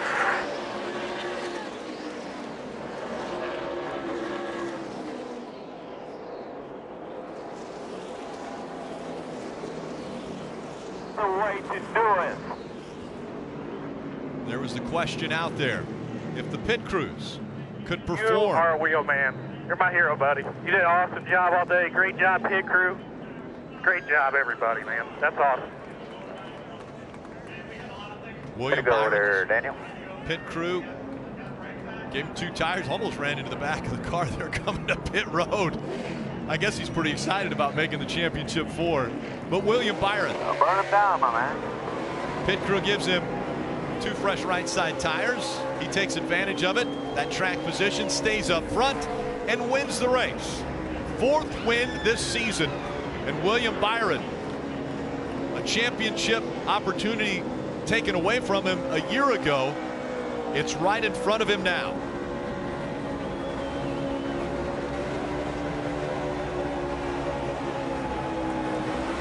The Xfinity Series Championship 4.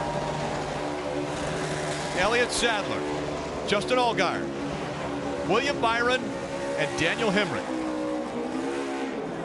His first 3 names, all from Junior Motorsports. Well represented in the Championship 4. What an exciting battle we saw out of Daniel Hemrick and Cole Custer today. 2 young drivers race each other with respect. And that's classy right there. You saw Hemrick go over and talk to Cole Custer. Cole Custer has nothing to be ashamed of. He should certainly be disappointed, but a really good first year. Remember, this is a brand new team. This team was just formed this year. He needs to hold his head high. William Byron, the 19-year-old from Charlotte, North Carolina. He will race next season in the Monster Energy Cup Series. But before he does that, he wants to win a championship in the Xfinity Series, and he has an opportunity. Run. William Byron climbs from the car. The crowd's going wild down here. 2 tires, an incredible stop with that developmental team, and you guys grabbed that win. How'd you do it? I don't know. We grinded all day. Great job by this team. To make that pit call by Dave is awesome, man. We're ready to go to Homestead. This one got robbed from me last year at Phoenix, so got it back, and just can't thank these guys enough for that.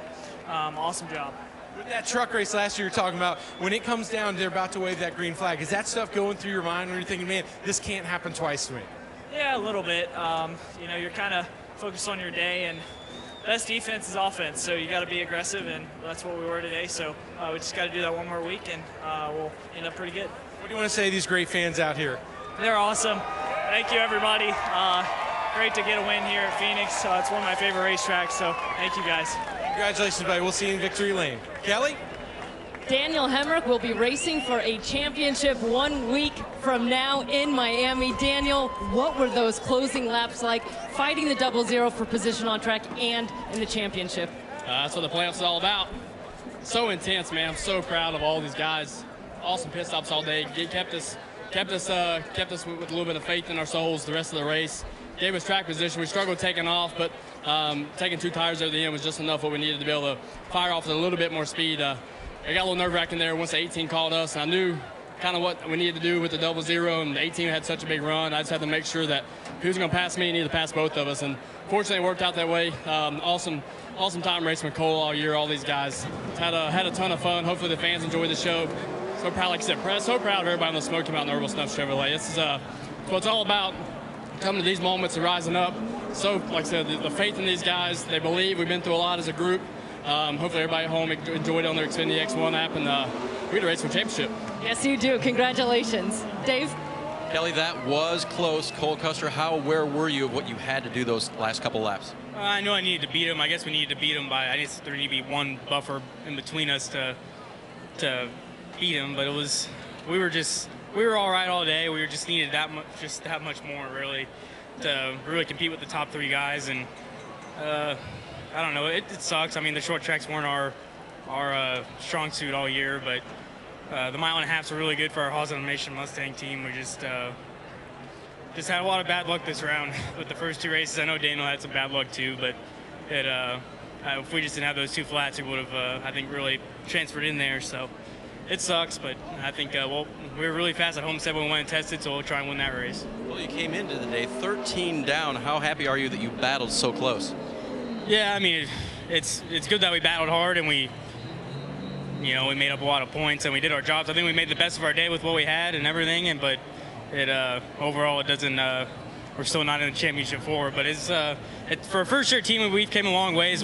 From the first race here at Phoenix, I mean, we're 10 times better. So next year we'll go and get them, and I think we'll be in it next year for sure. 1 race to go. He can get a win on the season, but it won't be for the championship, Rick. And so the disappointment, we heard it there for Cole Custer. On the opposite end of the spectrum, the 9 of William Byron in victory lane. Marty. And William Byron is in the car talking to Rick Hendrick. He was handed the phone immediately from Ryan Pemberton, and talk about the day this team has been through. The supplemental pit crew, the substitute pit crew, we should say, lost 9 spots on that first stop of the day, and they gained 2 on the final stop of the day. This young man has been incredible. 19 years old. He's won at Daytona. He's won at Indianapolis. And now he's in the championship 4. Trying to wrap up the phone call with the boss. Just lay the phone on the dash, William, and celebrate your fact you're in at Miami. And in with authority. High fives for these guys. A hug from Dave Ellens, his crew chief. Hey, William, you told me this afternoon this is the best car we've had in months, but this one was hard, wasn't it? Yeah, this one was pretty freaking tough to get that victory. That was a lot of adversity today. From just every little thing was kind of going different ways. A little bit short on fuel at times, but this pit crew did awesome. They didn't even know they were pitting the car this morning, so incredible job to them. This is the momentum we need. This is can't wait to get to Homestead. Only 1 rookie has ever won the Xfinity Series championship, Rick. It was Chase Elliott in the 9 car. William Byron trying to do it in 2017. William Byron will join Chase Elliott at Hendrick Motorsports in 2018. But first, he has business in front of him. After winning here at Phoenix, he has clinched his spot in the championship 4 and a possibility to win the Xfinity Series title. But he's got 3 other drivers he's going to have to battle with. One of those show just how tough he can be on the racetrack. Daniel Hemrick fought his way into the championship 4.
Tomorrow on NBC, 5 drivers, including 7-time champion Jimmy Johnson, will be racing to earn one remaining spot in NASCAR's Monster Energy Cup Series Championship.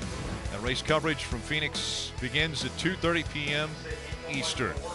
Elliott Sadler, he is going to Miami to race for another championship. 3 times he has finished second. He wants to close out the deal and get his first championship. Parker?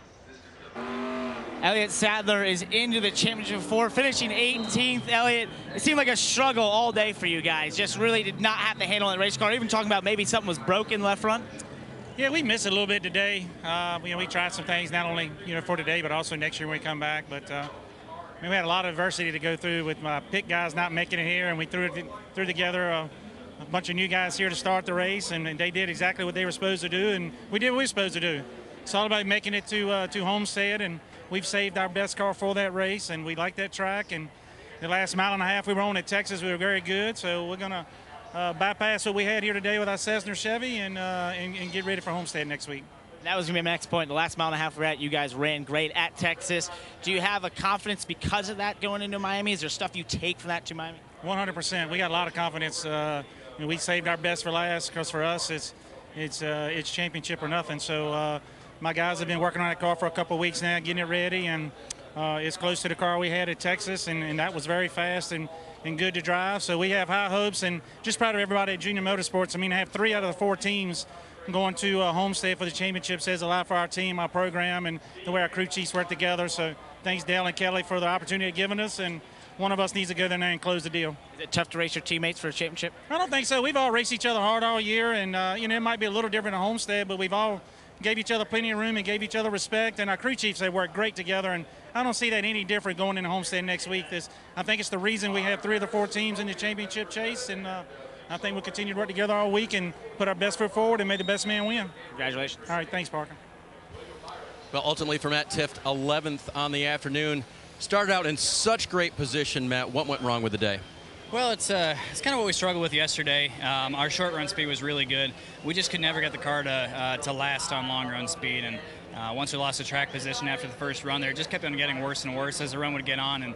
And we made changes on it throughout the day, but unfortunately nothing worked on until the last stop. But you're not going to fix the whole day with only 12 laps to go. So it's unfortunate. I'm proud of my guys for the effort they put through this playoff run and how much we've been able to get better and improve. But unfortunately today we just didn't have it. I know it's not satisfying because you're not moving on, but I mean, as a lame duck driver, you made it through the round of 8 and had a pretty good finish to the season. No, we did, and the season's not over. We got one more week to go win a race, and that's what we'll stay focused on. And like I said, it's unfortunate. I would love to be competing for a championship, but hopefully we'll be in the spot next year and in advance. But for a little long run speed, Matt Tifft. Ryan Blaney would lead the most laps here at Phoenix, but come up short, finishing second. Would you need to be able to beat that 9 who took those 2 tires? Just tighter. I was wrecking loose the whole run.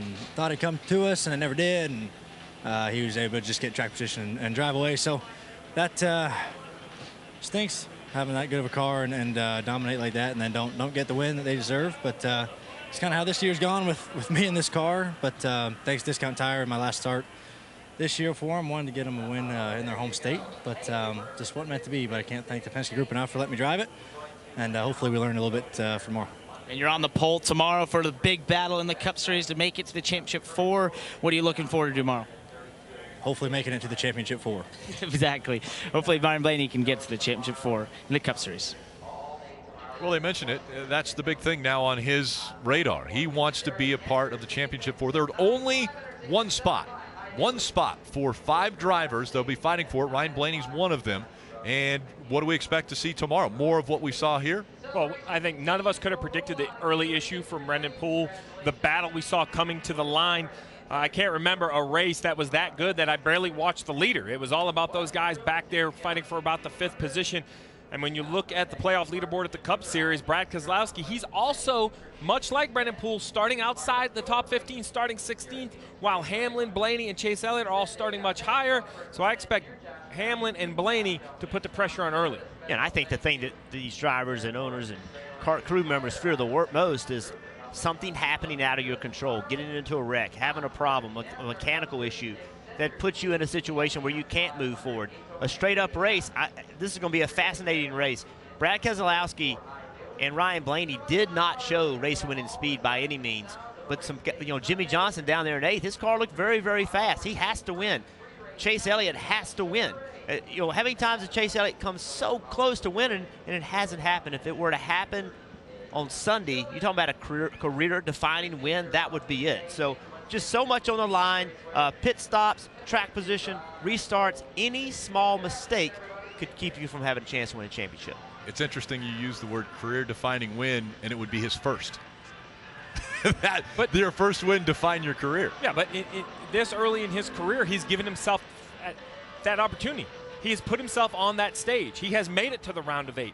He has given himself a chance to go race for a championship in Miami, but it has to head through Phoenix first, and it will take a win. Why mathematically perhaps not, it would take a major, major shakeup for him to get in on points. So him and Jimmy Johnson looking for wins tomorrow. A busy day tomorrow. It all starts at 1:30 Eastern with NASCAR America. Then countdown to green at 2 and 2:30.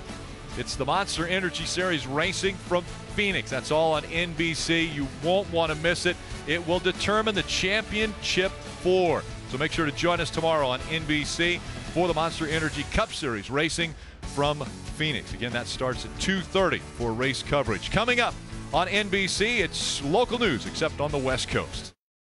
This copyrighted telecast may not be reproduced, retransmitted, or used in any form without the authorized written consent of NASCAR Broadcasting. NASCAR would like to thank all of our fans for your support, and we hope you enjoyed today's broadcast.